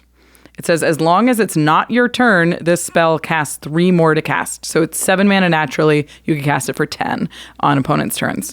It says, return all non-land permanents to their owner's hands. End the turn. So you really have to cast it at instant speed because you don't want to end your own turn. Yeah, so that's I think my first question is like, do you cast this as a 7 mana return all permanents to your hand on your turn? Ever? I mean, you probably do in situations where like it's gonna like the blue player's tapped out or everybody, you know what I mean? Like in the same situation, like we're gonna die and I don't have 10 mana. I guess I could bounce. I'll reset it and that'll give us a little bit of time or me a little bit of time. And they're going to get to repopulate their board first, and that's bad for me. And I'll probably still lose, but probably is better than certainty. Yeah, that's fair. I think in an emergency, you could cast it for 7. But you're putting this in your deck thinking, I'm going to pay 10. I'm doing it to pay 10 so I can end my opponent's turn. And that is powerful. This is another thing similar to Teferi where like you really hurt one player a lot more than the others when you do it. Because imagine the circumstance where they say, okay, upkeep. And you're like, hold on, before you draw during your upkeep, I'm going to cast Hurkyl's Final Meditation for 10. and I'm going to say return all non-land permanents to everybody's hands and end the turn. So you did not draw, you didn't get your land drop, and your turn's over. It doesn't matter. And you have to go to discard. Yeah, that's a good point. And also, that's a good point. You do not skip the cleanup step. That's the interesting thing. So time stops do exist. There are cards that end the turn. We don't tend to play a lot of them, but they're very time specific. Like you could use them if you're like, oh, I didn't expect you to attack me. I'm just going to fog this combat, and now you don't get a second main, and we're done. You could use it as a very extreme counter spell where you're like, clear the stack. This is whatever's happening, we're done. Or you could just, skip their whole turn with a time stop. The cards that do this, there's time stop, and then there's discontinuity, which you could cast on your own turn for cheap. And there's like Obeka and things like that, but they have to agree to it in the Obeka case. Yeah, they won't let me do it. Yeah, I wonder why. Every time. I keep trying to end their turn. Yeah, it's a very powerful effect, but I do think it's like sort of weird to time. Like it goes at a very specific space, and it's going to be during the player's turn who's the threat, right? And then there's the second part where you bounce all non-land permanents. And that's sort of a different thing that goes at a different time. You know what I mean? Like that's usually, if you cast an instant speed wipe, you want that to be on the end step before your turn usually. So you're the first to rebuild. Yep. But if like the person who's right after you is the threat, and then you just end the turn on their turn, you're like, I did it, we got him. And then you have two players that rebuild before you do. It's this weird thing where there's two very specific times that are fighting against each other. And I wonder if you really feel that tension when you cast a spell like this. Yeah. The end the turn, it's really tough because you can't even do tricks like, sack your stuff, cast this, cast a face reward or something. Like, figure out a way around it. I guess you could Teferi's protection, and then is there a way to stack those so that this is going to go off once you're protected? Yeah, you'd cast this. Hold priority, cast Teferi's, which you can still do because it's not split second. So it would then end the turn after Teferi's protection resolve. Yeah, and then I guess all permanents. You could do stuff like that, but you have to. But then you have to have 13 mana. Yeah, exactly. You have to have 10 mana for that really to work unless you're doing it on your own. Yeah. It feels like if you have 13 mana, the very powerful things that you can be doing, that is one of them, and doesn't even feel close to what the top would be. So I also am getting more and more away from really expensive board wipes that destroy everything, that bounce everything, because they just tend to make the game longer, and you just reset. You're like, all right, I play my segment, I play my thing, and I play that, and we're back an hour later, and I don't like what it does to the social part of the game. I'd rather lose and start another game than be like, I spent 8 mana and now we have no permanents. How do you feel now? Yeah, the very long games that you've ever been in your career, they are almost always include like 5 or 6 board wipes that went off during the game. Like, that's usually what's happened. It's just like everyone gets their stuff back out and somebody blows it up and you're like, okay, cool. Everyone, and a lot of times you're like, wow, I'm amazed at how fast the decks bounce back. Cool. Everybody blow it up again. It's like, okay, they are bouncing back. We're doing things, but we never get to the point where actions get to be taken. It's all just put stuff out. Rebuild. Yeah. It feels like if I'm going to spend 10 mana on a spell, I want to be really far ahead. And this spell doesn't really put you far ahead. It puts one person way behind. Way behind, yeah. All right, and with that, I am going to cast Hurkyl's Final Meditation. I'm going to end the turn and end the discussion about it. We can move on. But I have a few more cards. I'm sorry, but it's on the stack, and well, it actually is resolving, and we're ending the turn now. I haven't played my land yet. Yeah, I'm sorry, it's your upkeep, so you haven't drawn your card either. Okay, I guess I'll go to discard. Sorry. All right, we are about halfway through here. We've got a bunch more cards left to go, including what we both think is the most powerful card that's going to go in the 99 in the entire set. So don't go anywhere. We'll be right back. The holidays are coming up, and that means there's plenty of shopping to do. Now, a lot of us have friends and loved ones with pretty specific hobbies, and it can be hard to find that perfect gift. Yeah, but with Etsy, no interest is too obscure. Etsy has plenty of special presents for everyone on your list, and they're ready to ship for the holidays. You can shop for jewelry, decor, or personalized gifts, and it's especially good for Magic players. They've got tons of awesome gaming accessories, from custom deck boxes to incredible card altars. We even used Etsy to make the Game Nights Live Championship belt. Now that's about outfit for a champion. With Etsy, it's easy to find gifts that are truly meaningful and for all budgets. Plus, you're always shopping directly from makers, so every purchase supports a small business. A gift from Etsy just really feels thoughtful. And as they say, it's the thought vessel that counts. And if they don't say that, they should, because it's a good mana rock. New to Etsy, use code MERRY10, that's MERRY 10 at checkout for 10% off your first purchase. Again, that's code MERRY10. Maximum value $50. Offer ends December 31st, 2022. See terms at etsy.com/terms. For gifts of all kinds, Etsy has it. Shop etsy.com. Well, hello there, friends. I'm Glunch the Bestower, everyone's favorite gift-giving flump. Ho-ho! The holidays are coming up, and for a bestower like me, that's the busy season. So many wonderful gifts to give. In fact, sometimes I get so caught up in being Glunch, I don't have time to prepare lunch. Oh no! That's why I plan ahead with Factor, the ready-to-eat meal service that preps, cooks, and delivers delicious dishes right to my enchanted grotto. Factor meals are ready in just 2 minutes, and they've got over 30 options each week, including nutritious, flump-friendly categories like vegan, calorie plus, or keto. Plus, it's much cheaper than dining out, so I can save my holiday treasure for my friends and opponents. So get Factor. It's way better than just eating peanut butter and jellyfish sandwiches all the time. Don't overthink it. Hoo-hoo! Head to go.factor75.com/command60 and use code command60 to get 60% off your first box. That's code command60 at go.factor75.com/command60 to get 60% off your first box. This show is sponsored by BetterHelp. So, Jimmy, you excited about the holidays? Yeah, for the most part. But look, while this time of year is great, it does come with its own set of challenges. Yeah, that's true. Dealing with family, work, relationships. I mean, geez, even the planning can be pretty stressful. Yeah, and while there is no user manual for when life gets complicated, there is always the next best thing, therapy. Therapists are trained to help you figure out the cause of challenging emotions and develop healthy coping skills. I've been seeing a therapist for years, and having someone to talk to has helped me through all sorts of difficult situations. One thing I've been learning a lot of it is about patience recently. Having a child is very taxing, and going into the holidays with the extra stress, it's important to keep an even keel. As the world's largest therapy service, BetterHelp has matched 3 million people with professionally licensed and vetted therapists available 100% online. Plus, it's affordable. Just fill out a brief questionnaire to match with a therapist. If things aren't clicking, you can easily switch to a new therapist anytime. It couldn't be simpler. No waiting rooms, no traffic, no endless searching for the right therapist. Learn more and save 10% off your first month at betterhelp.com/commandzone. That's betterhelp, HELP.com/commandzone. All right, we are back. We are talking about the Brothers War cards that go in the 99 of your commander deck, the non-legendary creatures. We're up to what we, by consensus among the two of us at least, and I think by most of the community. This card's sweet. Yeah, it's probably the most powerful card in the set, non-legendary creature. You want to read it? Yeah, if it's not the most powerful, I think we're going to see the most play. It is Awaken the Woods, X green for a sorcery. It says create X 1/1 green forest dryad land creature tokens. They are affected by summoning sickness. So these are Dryad Arbors, basically. Yeah. You just create X of them. Yeah, I love this new trend where we're making tokens of as many lands as you want. Just take them. Just have them. Of token lands. Yeah. Oh my gosh. The crazy thing about this spell is it's both landfall and creature fall. Yeah, that's why I think we're going to see it a lot because it'll go in landfall decks. Mm-hmm. Everybody already has landfall decks. There's tons of them. Yeah. And it'll go in token decks. And that's one of the most popular archetypes as well. Yep.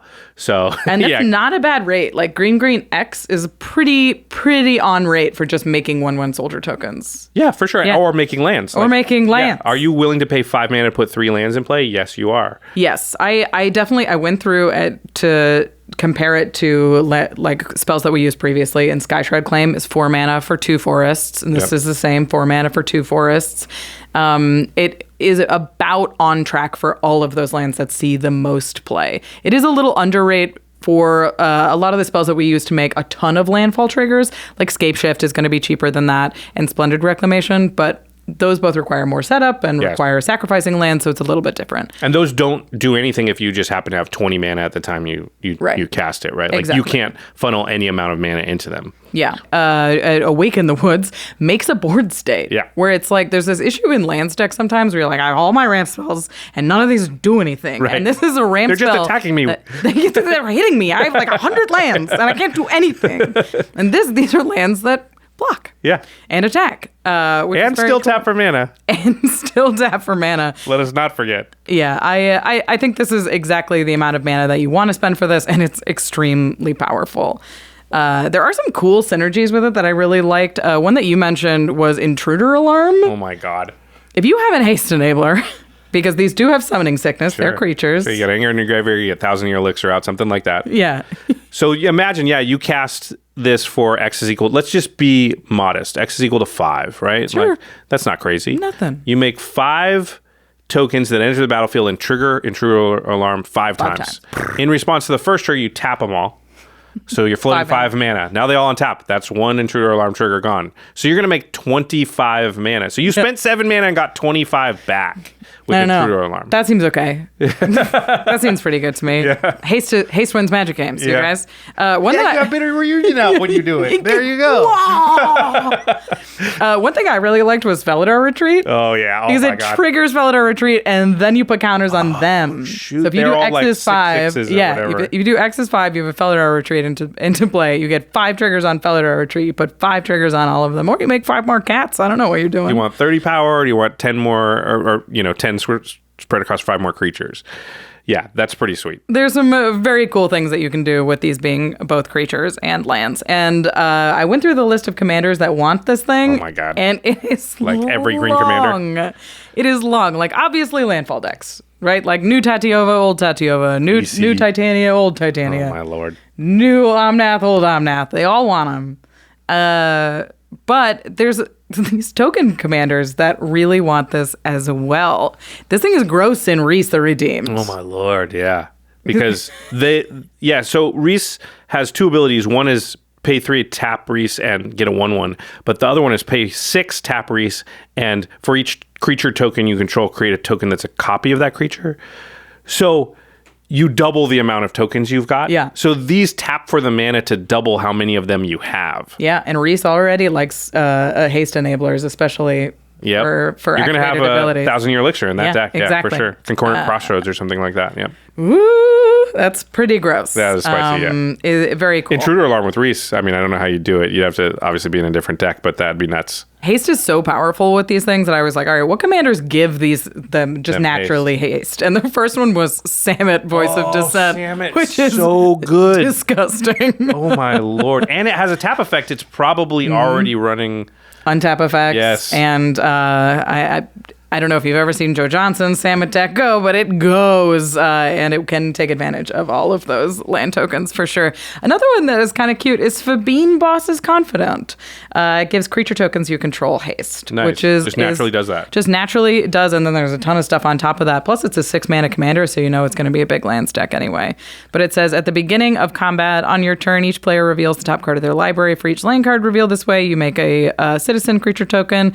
Then creatures you control get +1/+1 until end of turn for each non-land card revealed this way. Then each player draws a card. So you have all these, you can buff them up and draw some cards and go to war with their lands. I love it. Jeez. So fun.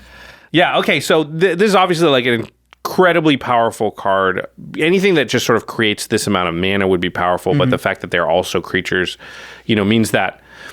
Because, like you said, the problem with ramp decks can be, hey, I have all the mana in the world and nothing to do with it. But the fact that this says, okay, cool, well, then in that case, these are the creatures are what you care about here. Yeah. It's just like the perfect pairing of, being able to cover your butt with what you need in the moment that you need it. Yeah. So, yeah, I think I would expect us to see this cast hate a lot. Yeah, it goes in a ton of different decks, and is going to be good in all of them. Yeah. Pretty crazy. Definitely. Crazy. I just made a discovery. I forgot to put my cool jacket on. Put your cool jacket on. I was like, wait, I must have got Why do chill. I feel chilly? Yeah, I must have got chill. You were phased out. I'm a little bit sad. I wasn't wearing it the whole time.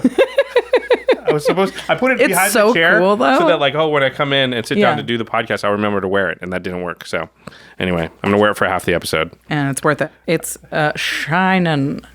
All right. What is the next card? It's a lands card as well, but kind of sneaky something else. This is Perennial Behemoth.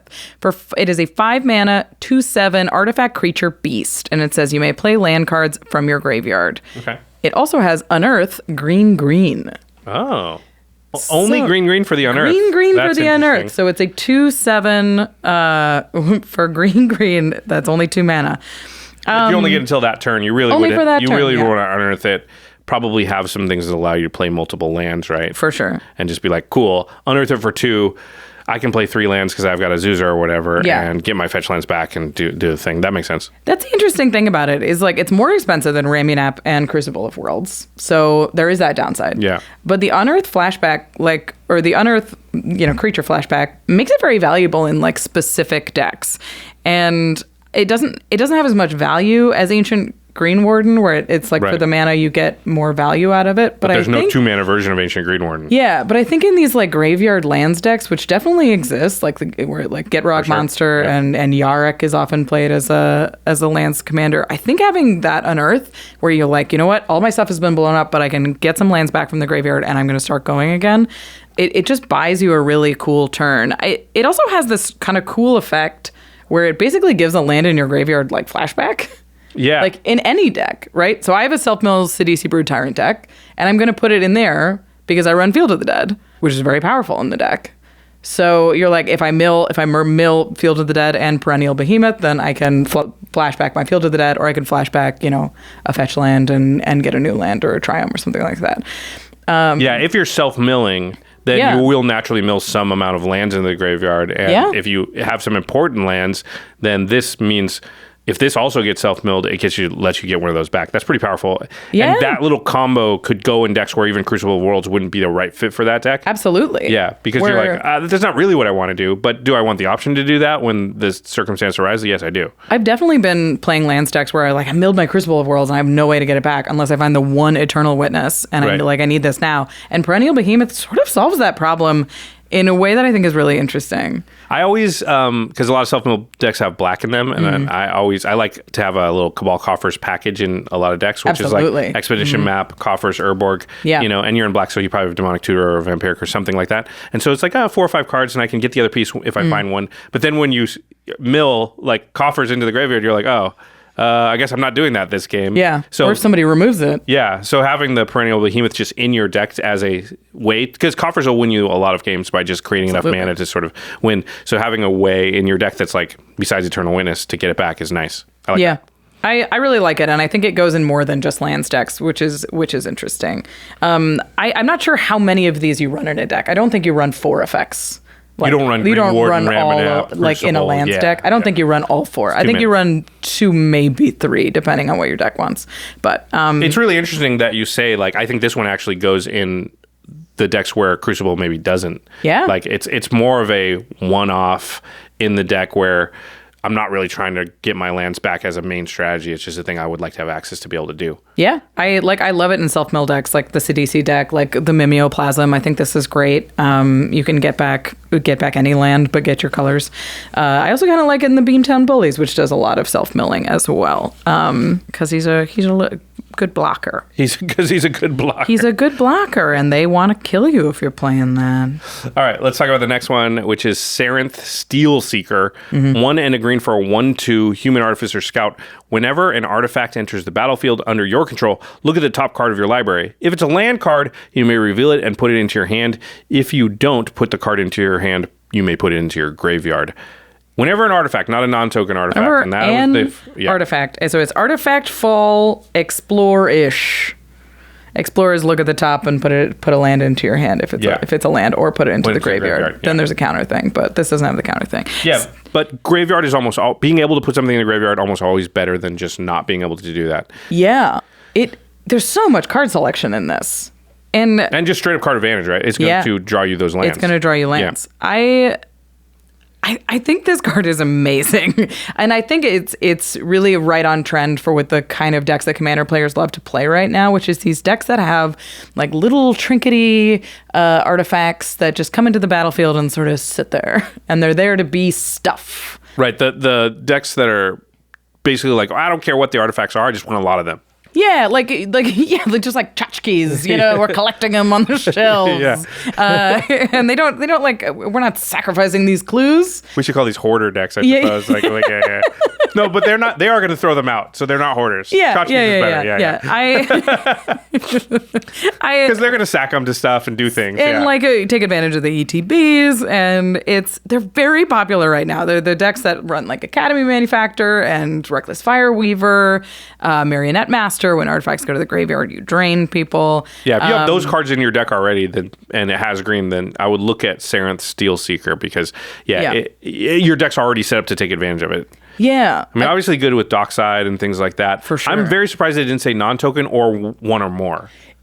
Exactly. Yeah. But without those two clauses, it's like the doors are open for all kinds of broken shenanigans. It's bananas. I mean, the first thing I thought of was my boyfriend's Guillaume deck, which makes food tokens like crazy. And it gives you a ton of selection, and you're in black, so the graveyard recursion is great in the deck. And I think it's very strong there. I think it's very strong in like Jolene the Plunder Queen, who makes a lot of treasure tokens.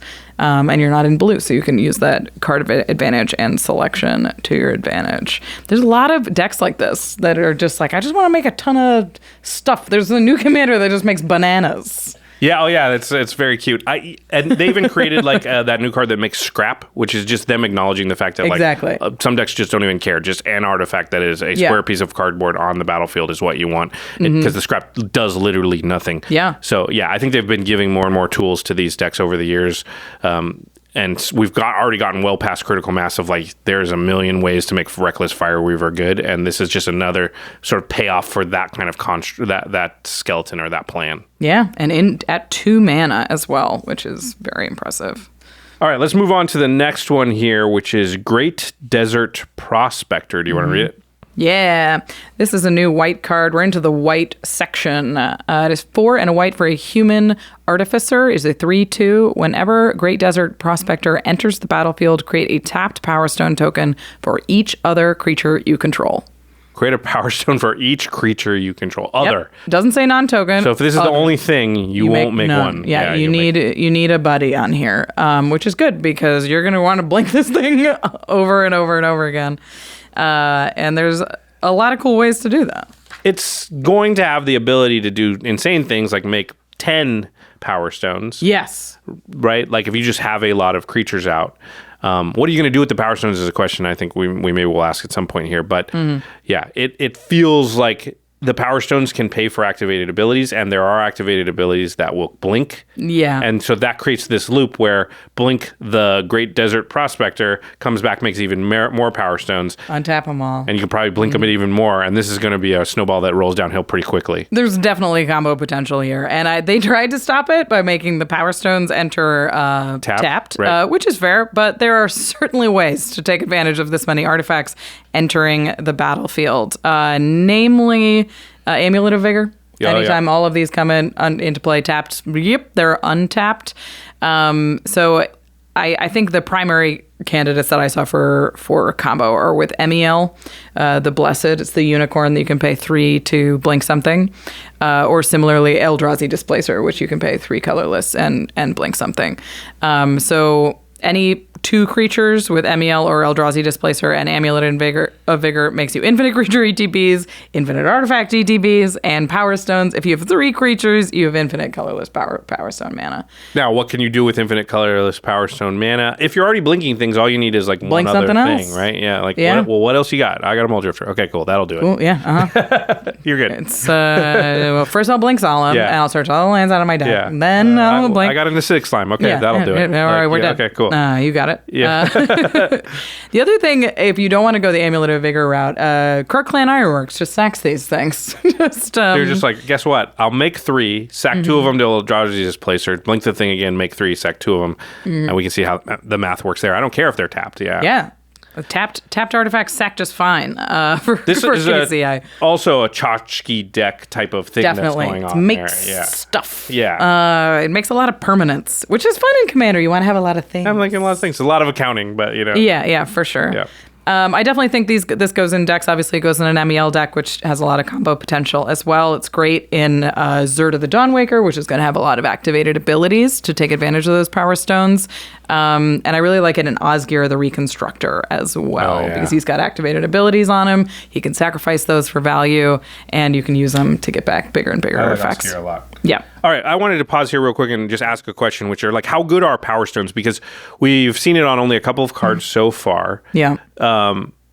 Power Stones, again, are mana rocks, basically, but the mana is restricted. You can't use it to cast non-artifact spells. So you can use it for artifacts, and you can use it for activated abilities. Mm-hmm. But if you tack that on to... If that's usable to you in a pretty broad way because of the way you've built your deck... They're basically like making many mana rocks, right? Yeah, it's like little mind stones that you can't sacrifice. Yeah, if you just had 10 extra thought vessels, let's say. Sure. That's pretty good, right? It's pretty good. Yeah. So these can be very powerful if you're in a deck that can use that mana. Mm-hmm. Yeah, and I'd say that could even just be like, hey, my commander has an activated ability, so Thrasios or something like that, right? Like I do know I can use that mana. Thrasios. Yeah. Gross. I mean, Thrasios doesn't need any help, and probably, But yeah, no, that's a very good example. So I think, there's some cards like Static Net is an Oblivion Ring type thing that just makes a Power Stone, and it's unclear to me like how... Like, that's probably not playable, but it's like on the edge, right? Because if you said... Comes with a mana rock. Yeah, exactly. Like, it's if you just said... free, like, if you were buying a thing and they were like, you want it for extra mana every turn? You'd be like... Like, the card looks bad, but then reverse it. Say, what if I gave you a 4 mana rock, but when it came into play, it exiled a thing? It O-ring something. Yeah. And you're like... Well, all of a sudden, I might be interested in that. Because a 3 mana rock plus a Path to Exile staple to it is pretty good. It's pretty good. Yeah. There's like new Urza, the little Urza, the uncommon Urza that is a looter, but when you loot away an artifact, it makes a Power Stone. Like, it's really good, and it can really accumulate a lot of value. It's hard to say because we're so used to evaluating treasures, and treasures are like these one-time things. And these are somehow like less explosive than treasures, but more long-term powerful than treasures, which is so dangerous. Yeah, I could see that Power Stones really do become like important pieces to certain strategies and decks. And, because just getting 3 or 4 of those out is a lot of mana over the course of a game, which can really swing games. So yeah, I think they're narrow, but if your deck can use them, you should take a look at all of the cards, honestly, that create Power Stones. Yeah. All right, we're still in white here. We got a few more cards to go. The next one is called Kayla's Reconstruction. It's an interesting one. Yeah. It's white, and X for a sorcery. Look at the top 7 cards of your library. So no matter what X is, you will look at 7. Put up to X artifact and or creature cards with mana value 3 or less from among them onto the battlefield. Put the rest on the bottom of your library in a random order. So if X is equal to 4, you'll look at the top 7 cards of your library and put up to 4 artifacts and or creature cards with mana value 3 or less onto the battlefield. It's a little collected company-ish. It's collected company-ish for sure. And I think like most of the time you're going to cast this where X is 1 or 2. Right? Like it depends on your deck. Like I think 3. I think I would depends on the want 3. density. Yeah. It definitely wants a high density of creatures and artifacts. Hits. Yeah. But because you can't scale the number of cards you see, there is a cool opportunity to copy the spell. So this is an interesting X spell because usually you think of X spells of like, oh, well, the more mana I put into this, the better it gets. That's not really how this works at a certain point. It depends on like if your deck is super dense and you're like, I know my deck is super dense because I built it super dense. You can be like X is 4 and I'll hit 4 and 3 of them will be lands and I'll be like boop, boop, boop. But most of the time it's going to be like I spend 4 mana, I look at 7 cards, I pick the best thing out of it, and I. But you basically never want to put 7 into it. No, never you're more never than 7. Gonna hit 7. Yeah, and never more than 7 for sure. Yeah. So like, how do you kind of break this card? Because like I said, I usually think of X spells as like, okay, cool. Well, what if I have 100 mana? Yeah. That's when Comet Storm becomes really, really good. Yep. So yeah, you're like you said, copying this is better then. Yeah. So it's really X is equal to 3 or 4, and then you just want to Fury Storm it. Yeah. If you can look at 7 and then 7 again and then 7 again, that's a board state in a can. That's very cool. Yeah, now you're gonna get 12 things out. Yeah. That's pretty crazy. It becomes a weird little like tiny Genesis ultimatum. So if your CMC, if your average CMC of your deck is low enough, and I think most decks are, what would you say? You probably want like 40 cards or more that are 3 CMC or less. Yeah. Sorry, artifacts under creature cards. Yeah, artifact under creature cards. I mean, I would say like 30 maybe that are that low, and I usually run like 10 artifacts. That's 1 in 3, which means that out of top 7, you're likely to get 2 in a fraction. 2-ish, yeah. So X's only have to be equal to 2 in your deck then. Yeah. I mean, maybe you do 3 just so you can get lucky. Yeah. Yeah. You set yourself up. Depends on how your mana works out. But it's interesting because like it is like a little collected company, right? Yeah. And Commander players don't really run collected company. Right. Because it's the high density of like 3 mana creatures. You're like, I don't know, I run like 12. Yeah. Okay. Yeah, maybe I have 20 creatures, but they're not all 3 CMC. Yeah. I mean, this digs 7. It also hits artifacts, and we love an artifact with 3 CMC or under. Most of my artifacts usually are. Yeah. And I think white in particular, I run more cards that are 3 CMC and under because you can And they're hit it with definitely Sun leaning Titan. towards that. Yeah, exactly. Sun Titan. They've leaned into it even more so, even in this set. That's the whole like black-white archetype. So Yeah, for sure. Yeah, that's a direction they're going.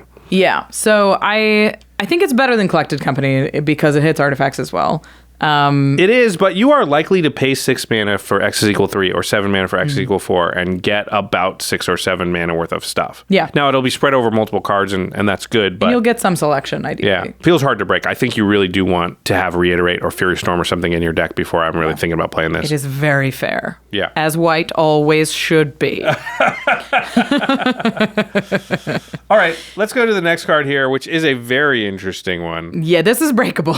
I think we can break this one. For sure. It's Meticulous Excavation. It is a 1 mana white enchantment that has an activated ability. It says 2 and a white, return target permanent you control to its owner's hand. If it has unearth, instead exile it, then return that card to its owner's hand. Activate only during your turn. So they put a clause which is nice to sort of get around the unearth clause, which is interesting. Might be fringe. That's not obviously what we're going to talk It's about for mostly, draft, but yeah. I mean, there are some unearth If you've got cards. unearth decks, and yeah. But yeah, this is bounce something back to your hand on your turn, not an instant speed, or sorry, not an instant speed. Yeah, it's instant speed, but it's only during your turn. Yeah, So which- you could do it in combat.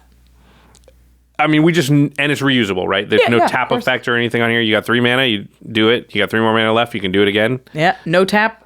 No tap ability means there is combo potential. Yeah. As many people have noticed, this does go infinite with Dockside Extortionist and enough artifact tokens. I think you need 6 to get infinite treasures.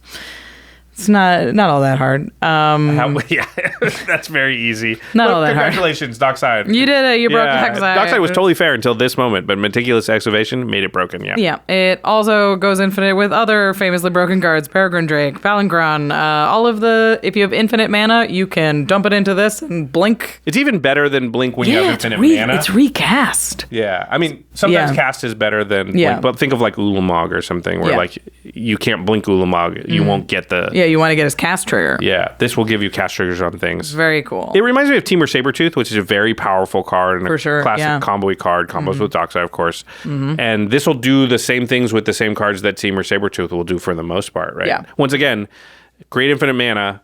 If you just have any other card with this, once you have infinite mana, that does win with a anything when it paperclip, ETBs. yeah. Yeah, exactly. Moldrifter, yep, that'll do it. So Acidic Slime, yep, that'll do it. Same sort of deal. But again, once you have infinite mana, it's not hard to find a win. Right. There was a cute little combo that I found where it's Okay. you can use this card, Sarah's Sanctum, as long as Sarah's Sanctum taps for 8. So if you're in an Enchantress deck, it's a lot. Okay. But it's not that many. And then Kodama. Because then Okay. you can tap the Sarah's Sanctum Yep. for 8 mana. Yep. You can return it to your hand with Meticulous You Excavation. got 5 left. Oh Yeah. yeah, Meticulous Excavation will bounce a land. It's any permanent. It will bounce a land. Then you spend the 3 mana to bounce Meticulous Excavation itself. You got 2 left. And then you recast Meticulous Excavation. Okay, you got 1 left. And Oh, that because of triggers Kodama. Kodama, Sarah Sanctum back into play. Got infinite white mana, infinite enchantment, ETBs, and casts, infinite landfall triggers. Great. Pretty cool. If you're doing a Kodama Enchantress deck, go nuts. That seems cool. I want to do that. It's pretty fun. I definitely like this card. Specifically, I think it's really cool with commanders that have cast triggers or ETB triggers. Yeah. So a really cool one is Zakama. Oh yeah, 'Cause the you comma bounce it and then untaps all your lands. lands. So Yeah, that's a way to pretty easily go infinite. For right? sure. If you've Yeah. got mana doublers or something like that, this will return your Zakama to your hand, as will Temur Sabertooth, of course. All right. The next card's also white. A little bit of an innocuous card. A card that is easy to overlook, I think. I'm going to let you read it because you're the one that flagged it. I definitely wasn't thinking about it or aware of it. But after talking about it, it's interesting. I think it's interesting. It's Soul Partition. 1 and a white for an instant. Exile target non-land permanent. For as long as that card remains exiled, its owner may play it. A spell cast by an opponent this way costs 2 more to cast. Excuse me. So this can target anything. Yep. It can... which in itself is just like, it answers everything right now. It seems like a bad removal spell because they get it back. And sorta. yeah, it's like, it costs a little more. It's not even like a lot. Yeah, it's 2 more.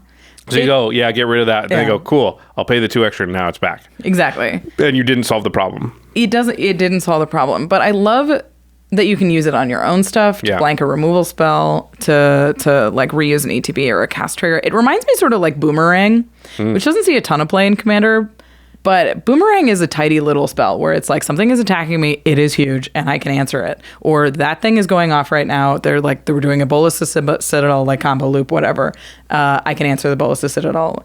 It just solves the problem right now for very cheap at instant speed, and no matter what the problem is. And I think that's makes this card worth looking at.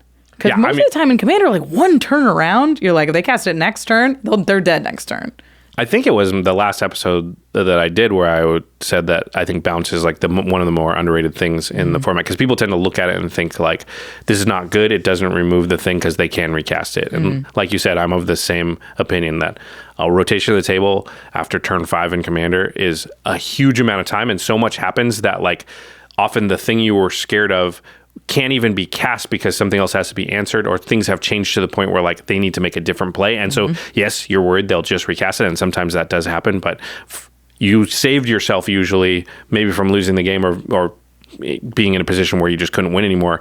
And hey, listen, I'll deal with it again when it comes out later, but it might not even. The circumstances are going to have changed. So oftentimes bounce just answers the problem and it never comes back, or it's by the time it does, you're now ahead. Or you get their blocker out of the way and you can kill them now. Like it solves problems. This is interesting. I remember Reflector Mage is a card that has an ETB that does this, and I have it in a couple of Blink decks, and it's always worse than you think because it often makes good cards bad. Yeah. Because it doesn't take a lot to make a creature like bad, right? Moldrifter or something. If it's 7, you can't cast it. Yeah. You just can't. So yes, they can, they're allowed to, but there's just never a point where like they're going to make that play because they look at their hand and they look at that and they go, yeah, I can do one thing if I do that and it'll be very small, or I can play these 2 cards. And that's just sort of the way it goes. And it's why like commanders just kind of get recast less than people think. By the 3rd time, it's just so expensive it just doesn't make sense to pay 9 for this, even if my whole deck's built around it. So yeah. And then you're right. Worst case scenario, a very important piece of yours is going to get removed that you can't win the game without, or you need. It's a combo piece or whatever. Boom, save it. Yeah. It's worth noting that it doesn't tax your stuff. So you can exile it and you don't have to pay the extra 2 when you're recasting yours. Something I thought was cute is you could use it on a mutate stack and reuse all your mutate triggers. Oh, that's cool. It exiles all of them and then you can recast them. That's nice. That was a cute little thing. That's cute. Okay. Just a couple more to go here. And the next one is technically a white card, but it is also an artifact. Yeah, I went by color identity with these guys. This is Steel Seraph. It is a 6-mana artifact creature angel with prototype. For 1 white, it can have 3. It can be a 3/3, or you could pay 6 mana and it could be a 5/4.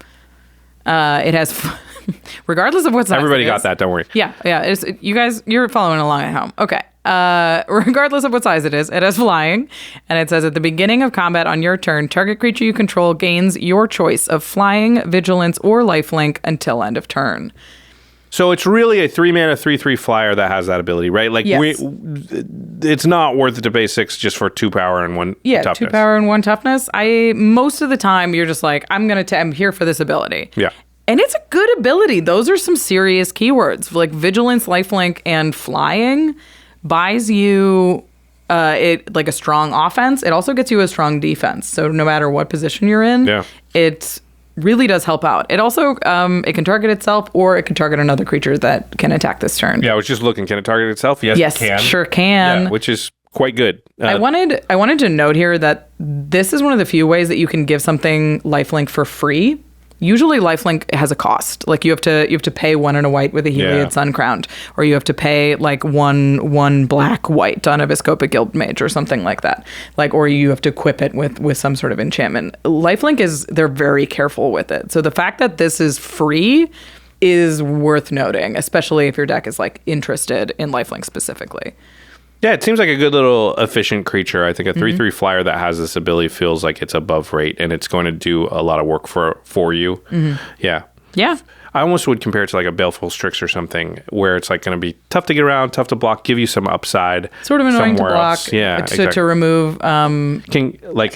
Can get at a Planeswalker too. Like a lot of times, just a flyer on the board early makes it so people just can't play their Teferi, the one that I like, and she doesn't. Yeah, this would blanket kind of. Because I play the 3/3 flyers. Yeah, 3/3 flying vigilance is like, you cannot attack me in the air because I can block it productively most of the time. It's very annoying. There's a thing here that we want to discuss, which is prototype, and we haven't run into it yet, and I don't think we're going to talk about it again because we're not. Yeah, we just wanted to talk about the mechanic. Is it any good? Does it matter to us? It's interesting because not really. Like this ability, we get it whether it's a 3/3 or it's a 5/4. And all the prototypes work that way. It basically is a high mana cost and a low mana cost, and it's a creature with the ability. Both high and low have that ability. It's just what its power and toughness is based on what you Some of the abilities scale based on what their power is, so you can pay a little bit more to have a little bit more of an effect. Right. And in those cases, I do think like sometimes you're going to pay it in Commander, but a lot of the time you're like, it turns it into a 3/6. Great. It wasn't that much better than a 2/4. Yeah, we don't really play the creatures often just because of the size they are. They're mostly because what does it do? There's something else that we should mention here. So Prototype says you may cast this spell with different mana cost, color, and size. It keeps its abilities and types. So this means something a little weird, something we haven't really seen before. This means when you cast the spell for its prototype cost, it maintains the prototype cost on the stack and on the battlefield. When you say maintains the cost, you mean the mana value, right? Like yes. The CMC, what we used to call it. So if we cast Steel Seraph for 1 white on the battlefield, this is 1 white. It is on the stack. So if I have a Bile Smasher out, it'll do 3 damage, not 6 damage. Yes, exactly. Oh, okay, that's weird. It is a little weird. I don't think we've really seen this exactly before. Like I think we look at this and think of it like an X spell, where it's like if I spend more mana, I get more thing. But it's. Well, I was thinking of it more like Cyclonic Rift, where no matter what, the CMC of Cyclonic Rift is 7. Yeah. Even if you or 2. Is 2. Even if you cast it for 7. Right. How's this work in like the graveyard or in your library? So if it's in your graveyard or your library, or your hand, it's always the 6, the greater cost, the colorless cost. If you cast it for its prototype cost on the stack and on the battlefield, it is the prototype cost. It also changes the color of the card.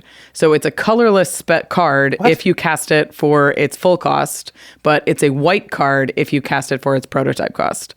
Oh, wow. So if you had a red elemental blast or something and there was a blue prototype card, if they cast it for the prototype cost, you could red elemental blast it, but if they cast it for its regular cost, you couldn't? Yeah, exactly. That's super weird. It's very strange. And I would assume that like if you have a Sun Titan, you can't get back the prototype side of Steel Seraph because in the graveyard it's 6. In the graveyard it's 6. Okay, I hope everybody out there has that. Because it all is totally easy to understand and definitely won't be confusing. So the way that makes the most sense to me is if you think about it like a double-sided spell, where the first side of the spell is the 6 CMC and the back side of the spell is the 1 white CMC. Oh, that's interesting. And almost like it's an MDFC. Exactly. Okay. And the only difference between the first side and the back side is the CMC and the power and toughness. The ability is the same. The types are the same. So you really do need to keep track. And they did give those little prototype like cutouts or whatever, right? So you could like put that on the thing. So you do need to keep track of on the battlefield, like just so you remember later, 2 turns later, like that. This is the prototype version, or this is not. Exactly. Yeah, it's a little different than anything we've seen before, and worth mentioning. It doesn't change anything about the color identity of the card. The card is like Steel Seraph is a white card regardless. Well, yeah, because Commander color identity is totally separate. It's totally different from card color. I just wanted to make sure that didn't get lost in there. It's a little weird. All right. Well, I'm glad we sorted it out. So I think there's definitely some like applications where prototype makes a lot of sense. You could blink it. So you can cast it for prototype and be like, boop, and now it's the 5/4 version. Right, because the blink doesn't know what you cast it for. It just sets it to the base version, which is always the big version. Yeah. It just brings out the big version. So you can sort of cheat around that way. Obviously, you can reanimate it and get it for its full value. You could. I've been looking at prototype cards for my Rakdos Lord of Riots deck because you can reduce the colorless cost. Yeah. So they're free often in Rakdos. There's not one I love in red and black, if I'm honest. And the other cool trick with them is you can artificially boost the mana value of your deck. So it's cool in like Yuriko decks that care about having high CMC cards but don't necessarily make a ton of mana to actually cast those cards. I think there's applications for prototype. They're just a little bit more narrow and very specific to the commander, so they're harder to talk about generally. Yeah, I think most of them are not great for commander because what we don't want is something that's inefficient on both sides, and that's what these end up being because you get the added flexibility of they can be cast early and they scale into the late game in limited. So I think this is mostly a limited mechanic. A lot of modality in this set. A lot of options, which is fun. All right, we got 2 to go here. The next one is white card draw, which used to be eyebrow raising and is now just kind of normal. Yeah, we've seen this before almost. Yeah, yes, very, very similar. It is Tokasha's Welcome, 2 and a white for an enchantment. Whenever one or more creatures with mana value 3 or less, there's that phrase again, enter the battlefield under your control, draw a card. This ability triggers only once each turn. It is basically welcoming vampire on an enchantment, right? It is close. There's obviously pluses and minuses to it being on an enchantment versus a creature, but power versus CMC. Power versus CMC. So I think in white, it makes actually a very big difference because white uses a lot of anthems. So if creatures enter and they're being buffed, that doesn't draw you a card anymore with Welcoming Vampire.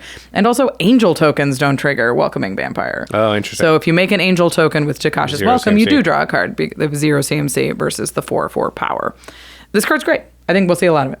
Yeah, it's like you read it and you know what it does, and it's hard to get confused about what it does, and you should evaluate it as what it does, which is a good thing. I think the one thing that maybe isn't clear when you first read it is once per turn, right? So if I can make creatures of 3 CMC or less on other players' turns, I can draw more than one card per rotation. Yeah. And that's when it becomes really powerful because if it's just Phyrexia Arena, that's not bad, but it's not amazing. Right. If this is suddenly like, oh, no, I'm drawing 2+ cards on a 3 mana enchantment per rotation, now it gets to start being something closer to Rhystic Study or something like that. Right. It gets really powerful. And they're leaning into flash on white creatures, Yeah. especially those little ones. So like Cathar Commando has flash, or Archivist of Oakma has flash. The little dwarf guy has flash. All of those come in, trigger this card, draw a card. The Terramancer, yeah. Terramancer, yeah. Deep Gnome Terramancer. Deep Gnome Terramancer. I was like, I know that card because I love What did I that call card. him? A little dwarf guy? Gnome. I think he said gnome. Did I say gnome? Yeah, I think so. nailed it. I did it on purpose. Maybe you said dwarf. knew. I don't know. Well, any token makers that are instant speed are good. So, yeah, I think there's a lot of ways to get a lot of value off this. And this is a card we're going to see across the battlefield a lot. Okay. Oh, I lied. There's 2 more cards. I said 2 more cards before, but now there's 2 more cards. Well, this is the last white card. Okay. Yeah. Also an artifact that is a white card, but yep. It is. This is Urza's Sylex. This is a 3-mana legendary artifact with an activated ability that says 2 white. Tap, exile Urza's Sylex. Each player chooses 6 lands they control. Destroy all other permanents. Activate only as a sorcery. It also says when Urza's Sylex is put into exile from the battlefield, you may pay 2. If you do, search your library for a Planeswalker card, reveal it, put it into your hand, then shuffle. Weird little extra thing. It's like, okay, it's going to sort of balance, right, the lands. And then as like a parting gift, if you have a little extra mana, we'll let you tutor for a Planeswalker. Go find an Elspeth if you want. It's supposed to be Urza, right? Because Urza is... Yeah. But he's not a Planeswalker. Yeah, you can't find the meld one. Yeah. Okay, weird. It's very strange. I don't know. I don't think you worry about the Planeswalker trigger too much. And here's why. Because telegraphed land destruction will get you killed. So I think you cast this card and activate it the turn you cast it. So it's 7 mana. I would for all intents and consider it purposes. probably a 7 mana, which means you likely don't have the extra 2 mana to go find a Planeswalker. This is kind of trying to equalize the lands decks. Boy, it's going to be good against the player that has made all those Dryad tokens. They Awoken the Trees. Cool. Is that what it was called? Awaken the Woods. Trees, woods, close. Yeah. But also just good against those green players that, there's a lot of these decks out there that are just playing the Azuzas and the Explorers and the Burgeonings and all this stuff, get Rug Monster type stuff, where they're just putting a lot of lands in play, and your head comes up and it's turn 6 or 7, and you're like, I have 7 lands and they have 27. Like, How am I supposed to win this game? Yeah, I barely have 27 lands in my deck. Yeah. And the problem with these type of cards, like you said, is this is supposed to kind of equalize those situations, but they never end up being good to play, and nobody ends up liking you when you do it. Because the funny thing is, the player to your left has 10 lands, and they should be happy when you equalized down to 6 or whatever, but they're not. They're going to be mad. They're going to be like, I had 10 lands, and now They I had have 6. plans for This those 10 sucks." lands. Yeah, exactly. But he had 27. They're Now like, I can't recast my commander. Yeah, but I was going to do this thing, and I can't do this, and it's your fault. Yeah. Yeah. So It's really tough. It's also sorcery speed. You can only activate it at sorcery speed. you can't even play it and hold it over their heads. So you activate it, blow up all this stuff. Now everybody's mad at you, and you have no permanence. I do think you want to try to break parity. If you're running this, you want to run bounce lands that you can pick, and you are left with more than 6 mana. You want to run indestructible lands, like Rustvale Bridge, something like that, or any lands that tap for more than 1 mana, like a Nykthos. Shrine to Nyx is going to put you ahead if you activate this kind of thing. But dealer beware, you may want to get some indestructible to protect you when the table turns on you. Yeah, I just don't think people are just generally don't like cards like this. They don't want to play them. I understand why they want to exist, and that is a problem that needs to be solved. But clearly, this way of solving the problem is not going to be the way to do it. Yeah, I don't think it will be greeted kindly. Yeah. All right. What's our last card? Saheeli, Filigree, Master. All right, Saheeli's back. She is 2, a blue and a red for a 3 loyalty planeswalker. Her +1 is scry 1. You may tap an untapped artifact you control. If you do, draw a card. That's supposed to be a Power Stone, I think. You can -2, create 2 1/1 colorless Thopter artifact creature tokens with flying. They gain haste until end of turn. Nice. And then -4, you get an emblem with artifacts creatures you control get +1/+1, and artifact spells you control cost 1 less to cast. Interesting. You could call it an ultimate, but it's not incredibly powerful. Yeah, it reminds me of Nissa Vital Force, which has that whenever a land enters the battlefield, you draw a card. Yeah. And it's because you can tick it up. If you're protected for 1 turn, you've got the emblem, and that's what you're here for. Yep. And I think it's cool. She also protects herself from attackers. So she 2 makes those Thop-Tops is a lot. Thopters. Yeah. That's serious. And so you put it down, you make 2 flyers, and it chills. And nobody looks at it and is like, that thing needs to die immediately right now. And also there's 2 flyers that I can't really get through. Right, do I want to waste my attack steps too? I know they're going to block it. Yeah, so I might as well send it somewhere else. And maybe she just quietly ticks up to 4 again. Or if you have a flying blocker in the air already, cool. Tick her up to 4, and then you can get that ultimate, which means business in an artifact deck. Yeah, it'll definitely win you the game, but it won't be so obvious that it does it at the point that you create it, right? Like, it's one of those things where you're going to make that emblem. It's going to give you a lot of value. It'll win you the game, but it'll win you the game 3 turns after you got it. Mm-hmm. Yeah. When people are just like, well, it happened and we couldn't do anything about it. Yeah, so they might not ascribe the victory to Saheeli even, which is nice on a planeswalker, because like you were talking about earlier, the ones that are more innocuous tend to be the ones that do the most work because they don't get killed right away. Yeah, absolutely. I think she's sneaky, and people will be like, oh yeah, we'll deal with that soon. And especially if you make the 2 Thopters, it's at 2 loyalty. And it's like, okay, they're going to draw a card, maybe make 2 more Thopters. Yeah, it's not like oh my gosh, kill it or we're going to lose. Yeah, absolutely. And if you can make that the emblem, it's gonna go a long way for you.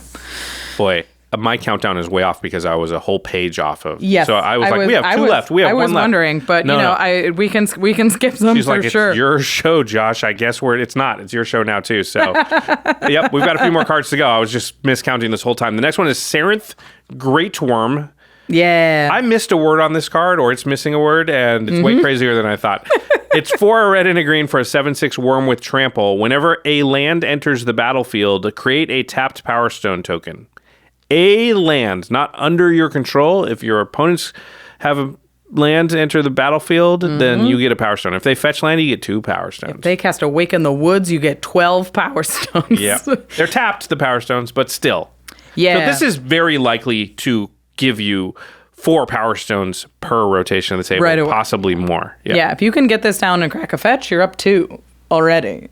Like it's very strong, and it definitely goes in those same decks that we were talking about earlier, Yeah. which is like all of the tchotchke decks with all of the stuff on the table where you're like, I'm going to use these for value later. I'm using the ETB or I'm sacrificing them. I just want a lot of artifacts. I just put Yeah. Toggo in decks like that because it's Absolutely. like I'm not going to equip the Rockster. I don't even care. But And I this just is want super Toggo. Yeah, because these are actually useful in other ways too. So Yeah. yeah. But it's also landfall, make a thing. Yeah. But it was more land. Yeah, for sure. It's Well, I mean, I think the Power Stones are more useful than the rocks that Toggo makes. Sure, So yeah. Toggo's yeah. only 3 though. You so. could tap a Power Stone to equip a rock Oh, that's actually true. and activate a rock. Synergy. Yeah. Synergy. All right, you're pretty excited about this next card. Yeah, this card's great, and I'm so excited to see it. It feels like it's been a long time coming. It's Demolition Field. It is a colorless land, so you can tap it for colorless. It also has an activated ability that says 2, tap, sacrifice Demolition Field, destroy target non-basic land and opponent controls. That land's controller may search their library for a basic land card, put it onto the battlefield, then shuffle. You may search your library for a basic land, put it onto the battlefield, then shuffle. It's that last part that really changes this card because we've Yeah. seen very similar to the first part. Destroy the thing of theirs, give them a land. Yeah.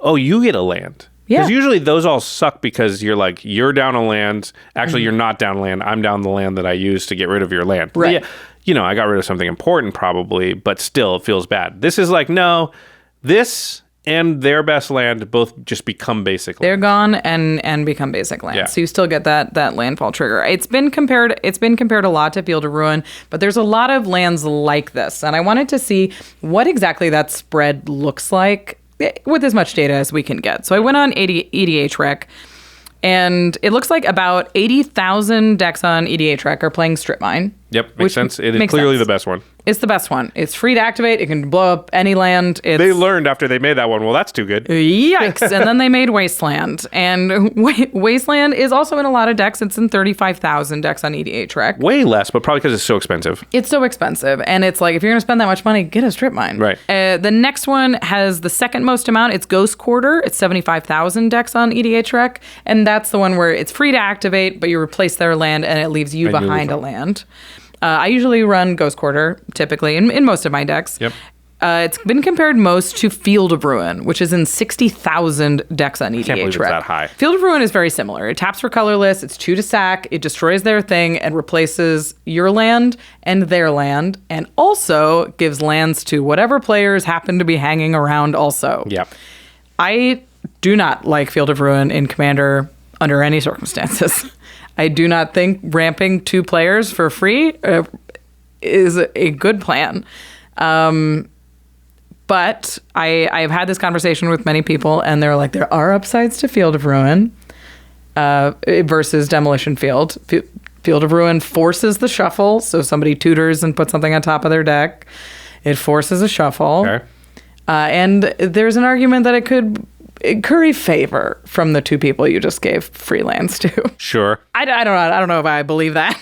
I don't know that I've ever seen that actually happen. No. That seems like one of those things like, yeah, okay, in theory you can say things like that, but like in practice, they know and you know that you had to blow up whatever it was because Yeah. it's all clearly disadvantageous for you to do it. Yeah. And so it was a guy's cradle or something, and they're not going to give you any favors because you blew up a thing you had to blow up anyway. Yeah, I wouldn't as a player. I'd be like, yeah, you had to blow it up.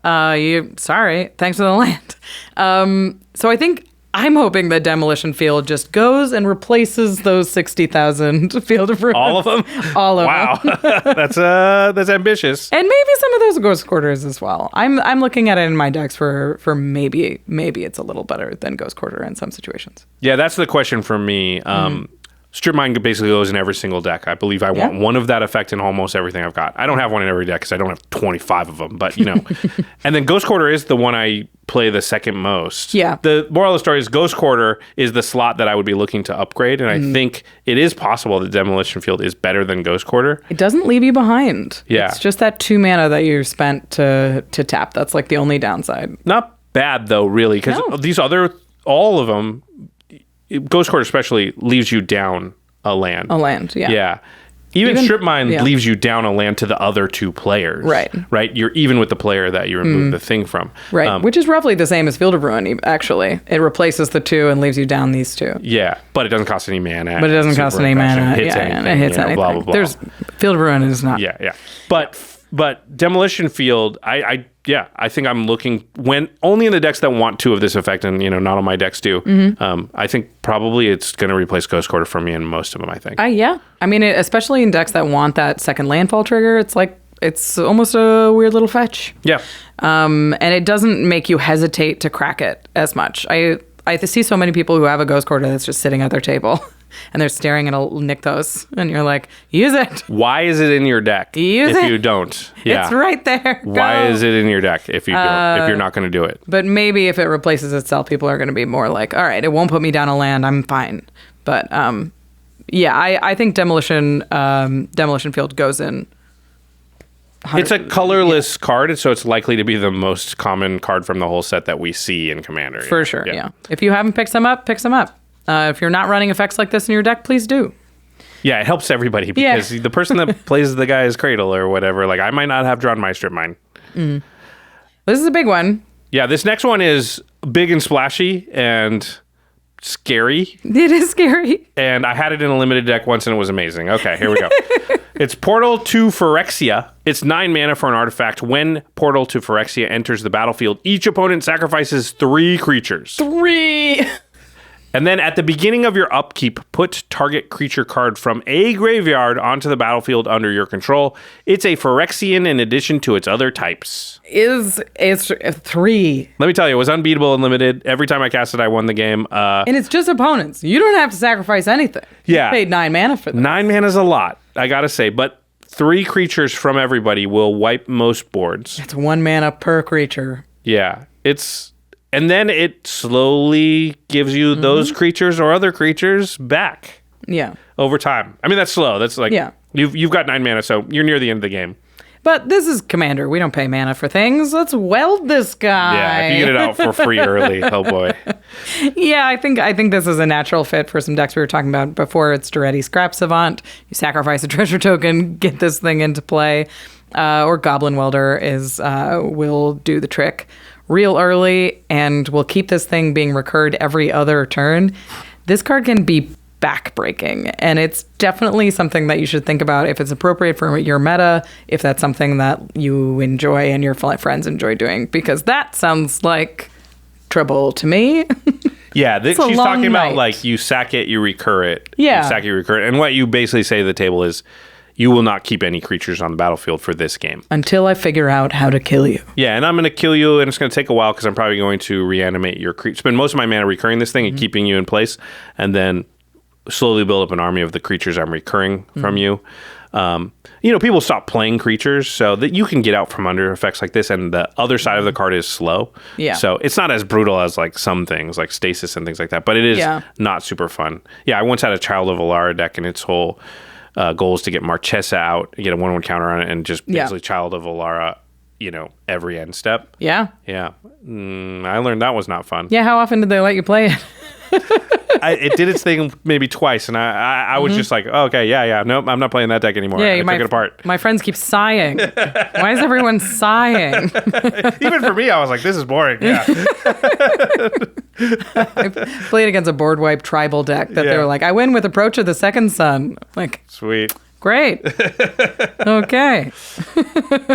I think if you play this card fairly, it's honestly not that great either. So it's probably not, it's splashy. It's really powerful. In a casual meta, it's probably going to be pretty strong. But in, the average meta, it feels like 9 mana once you get there. The haymakers that you're throwing, this will be one. Yep. It'll be a small blip on the radar, a little slowdown, and you'll be like, cool, on my next upkeep, I'm going to get back, that awesome card you had to sacrifice, and they're like, sweet, but on my turn now, because you spent 9 mana, I'm gonna do my 9 mana thing, and it is expropriate, you lose, you know what I mean? It's tricky. I definitely think there's decks that are gonna love it. There's a lot of cost reducers, like Saheeli the Gifted. It's gonna go right into that kind of deck. Belby Corrupted. If you can make a bunch of colorless mana, this thing will go right in there. It definitely has a big effect on the game. Now we have one more. Now we're down to 1? Is that real? This is the last one. I was thinking that, but I don't want to say it out loud because I was so wrong earlier. I didn't notice that there was a whole page. This looked like 1 page to me. And I was like, oh, that's 2 pages. Yeah. Oh, that has 2 pages. The last one we're going to talk about is a card called the Stasis Coffin. This is a 3-mana legendary artifact. It has an activated ability that says 2-tap, exile the Stasis Coffin. You gain protection from everything. Until your next turn. Everything. Well, it's good to be protected from everything. Yeah, that sounds good. Yeah. That's like all the stuff. Then you fear nothing. But what is like what is in the list of everything? It's only you too, right? It's like Yeah, it's not only your you. board. It's not your stuff. Like they can still strip mine your thing. So they can't target you, they can't enchant you, and they can't damage you until your next turn. Okay. Is what this is. So if they attack you, you don't have to block. You can't take any damage. Yeah, you're good. If things that target are usually like target players library, Yeah. right? I mean, this protects you from like graveyard hate. Is because like it's target players library. Yeah, it's usually Well, you it target the player there. Right, but unless it's target card from a player's graveyard, right? If Oh yeah, that would pinpoint get it. Yeah. Yeah, okay. Like it protects you from like a Bajuka Bog. right.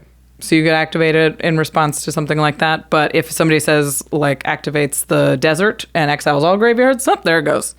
That's it. Oh, But, like, so yeah, it works like Blasphemous Act kind Yeah. of where it was, or a board wipe where like protection will protect you from like something that does everything. yeah, exactly. Oh, I see you've got Blood Artist here as it protects you from. Blood Artist is targeted. So Right, if you but Zulaport Cutthroat is not. not targeted. Okay, so it doesn't protect you from that. Altar of Dementia is one that sometimes you need protection from. I don't want to talk about it. There's some You curses. mean me specifically? No. I think you did, and I think you were right. I do need protection. This card actually went up just now because of the Altar of Dementia Like, thing. oh yeah. My bane. It also protects you from damage. So, like, if somebody blows a Chandra's Ignition, you're like, nope, not I me. live. Okay. Yeah, All right. or Rakdos Charm or something like that. Okay. Let's compare it to cards that are similar to it that are, let's see if it's, better or worse. So Teferi's Protection is a card that I think comes to mind as a protect me from everything type of thing. Yeah, it's not a surprise is the biggest difference between Teferi's Protection and this, I think, because it has to be on the battlefield. Right. And it's not like it doesn't have flash, so it's not a cast and Yeah. activate. It's Yeah. cast, it's sitting there, they know it's there, and they've accounted for it in some way. And it's like probably annoying, but you have to hold 3 mana up, and how long do you have to hold 3 mana up? I mean, I guess Teferi's Protection, you're holding 3 mana up a lot of the time. But they don't know what it's for. They don't know that Right. you've got it. They can overcommit. Right. Swing at you with everything. I would think like if you've got this out, they're going to put you in binds like, oh, okay, fine. I'll attack you with 1 creature. Are you going to use it? You want to take 6? Yeah, 2 creatures. I'll just get you, at what point do you use it then and there? Because I'm not going to attack you with 20 things where you will obviously use it. Right. They can, the whole table can start to attack you like they do with Naviniral's Disc where they go, okay, until you blow that thing, since it's annoying, we're just all going to hit you. It reminds me of Glaring Spotlight, which is not a card that sees a ton of play, but it is an artifact that a 1 TMC artifact. It says creatures your opponents control with hexproof can be the target of spells and abilities you control as though they didn't have hexproof. And it says 3 sacrifice Glaring Spotlight. Creatures you control gain hexproof until end of turn and are unblockable this turn. So it's this nice little trick that's on the battlefield, and you're like, I feel safe and protected. My creatures are good, but your opponents know about it, and you're holding mana up, and it's not getting you a ton of value as an artifact just sitting there. It's tricky to evaluate because it's probably really great in some situations, and I think you have to know you're going to be in those situations, though. Otherwise, it's bad. Right. Yeah. So you have to be the one putting yourself in the situation. Like, Yeah. you need a deck that is damaging everything and yourself. Like, I have an Obosh deck. Maybe I put this in, I'm thinking, because It's kind of fun. Yeah. it's got mana barbs and stuff like that in it where Yeah. it's like, it's just like indiscriminately, I'm going to deal damage to everybody and then get us all low. And then I have a couple of ways. Like, I've Lightning Bolt killed people just because, everybody's at 6, including me. If your commander's Heartless Hidetsugu, that's a really cool move where you activate it and you're like, not me though. Right. Everybody else takes the damage.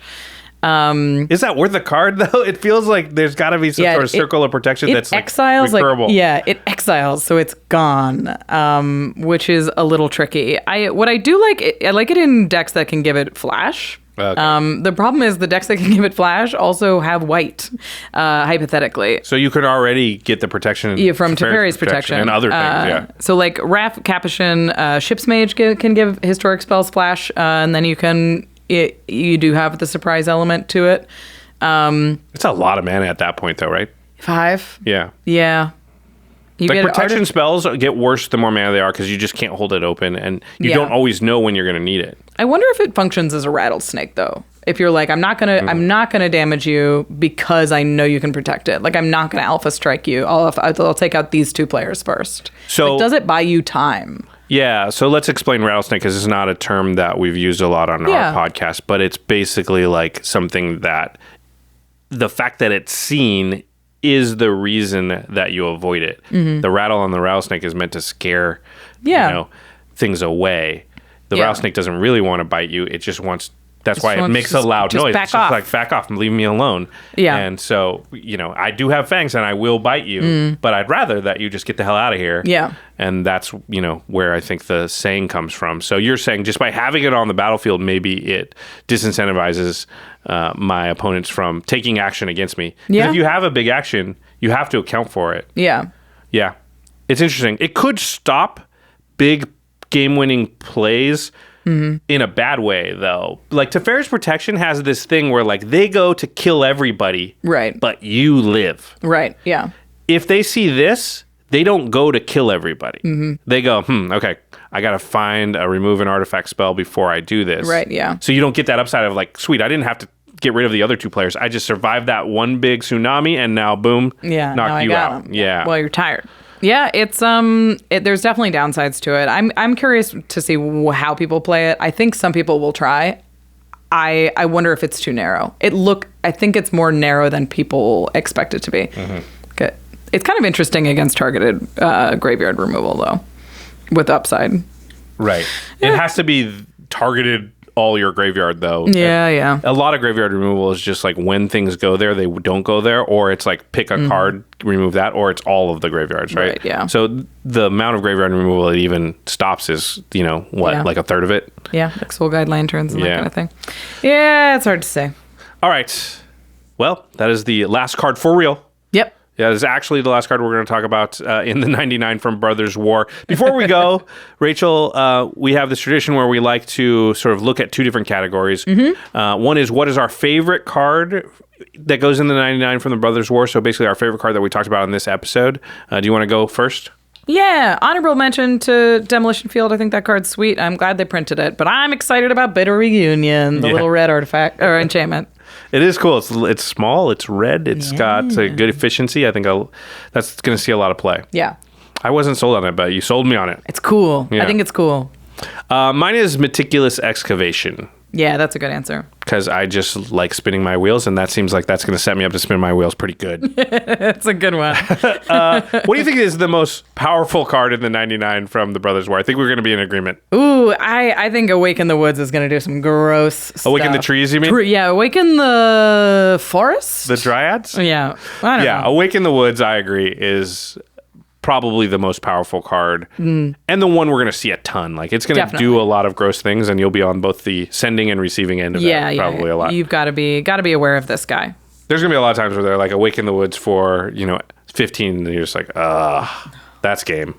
Yeah, I have nothing. They have an overrun. They're going to get 15 landfall triggers. They got to fill it our there's a crater hoof crashing through the trees with the trees.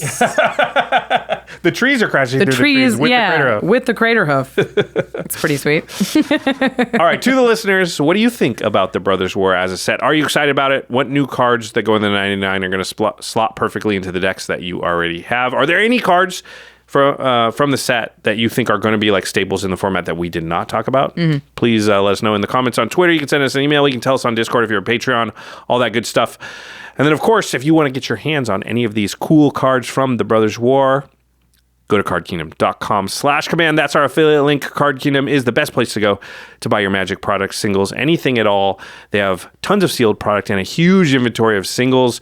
If you are looking to build a brand new deck, or maybe you just want to get 4 copies of Awaken the Woods, because that's how many of your decks it's going to go into, Card Kingdom is going to have it, and they're going to have fast shipping speeds. They also, like we keep saying, they are a singular large retailer, which means when you order a group of cards for a deck, they all come in one package. They all come at once. You get your whole deck and it's ready to go. And of course, it's around the holidays. They're a great place to go to get gifts that you're ordering for your friends and family.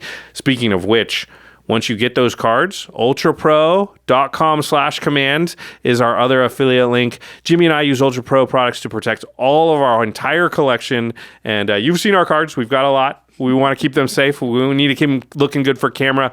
Ultra Pro is another great gift idea. Again, ultrapro.com/command is the place to go to order directly if you've got friends and family that play Magic or even just other card games, because Ultra Pro has a lot of things like Eclipse sleeves that are solid colors. They don't have to be for Magic. They could be for Yu-Gi-Oh! Or Pokemon or other things. Flesh and Blood, I know a lot of people are getting into. And also they have a lot of discounts on their online store all the time. So just keep checking it, because you often just run into like, oh my gosh, that's 40% off. I could use some more deck boxes. I could use some more binders. So you're going to make more decks. I know you are. If you're anything like us, you definitely will.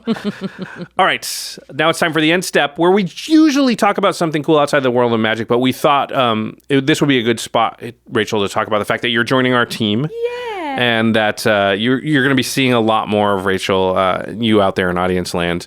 It's your first episode as an official host of the show, so congratulations. Thank you so much. Bit of a long one. It was a long one. I did a lot of research, and I really like cards.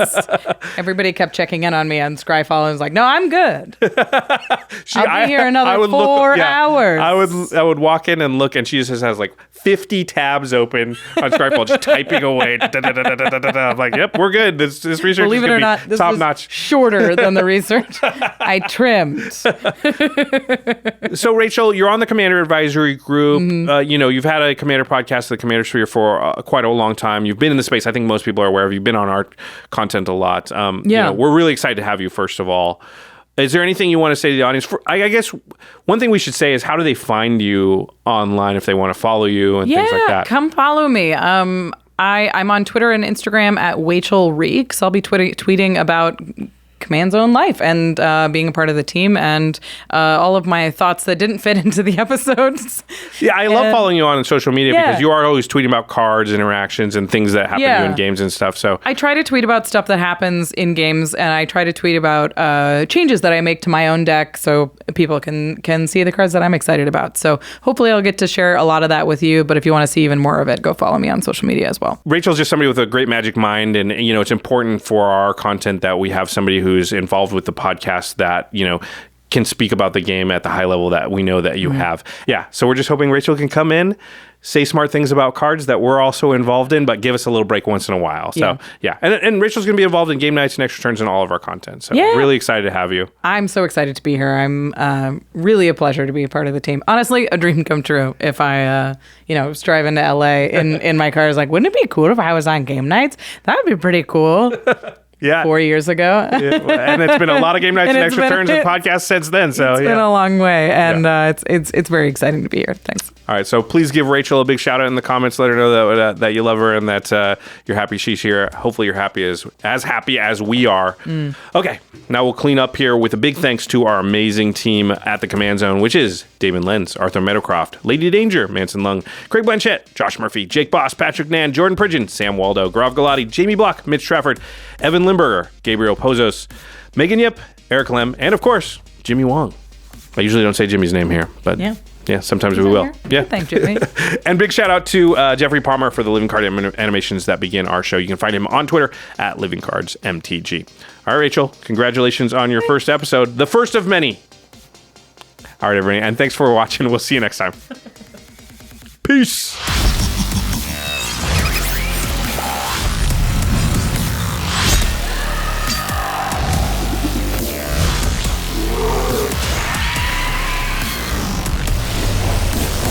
Thank you for your attention. For further inquiries, send an email to commandcast@rocketjump.com or ask us on Twitter at JFWong and at Josh Lee Kwai. See you later, alligator. Greetings, humans.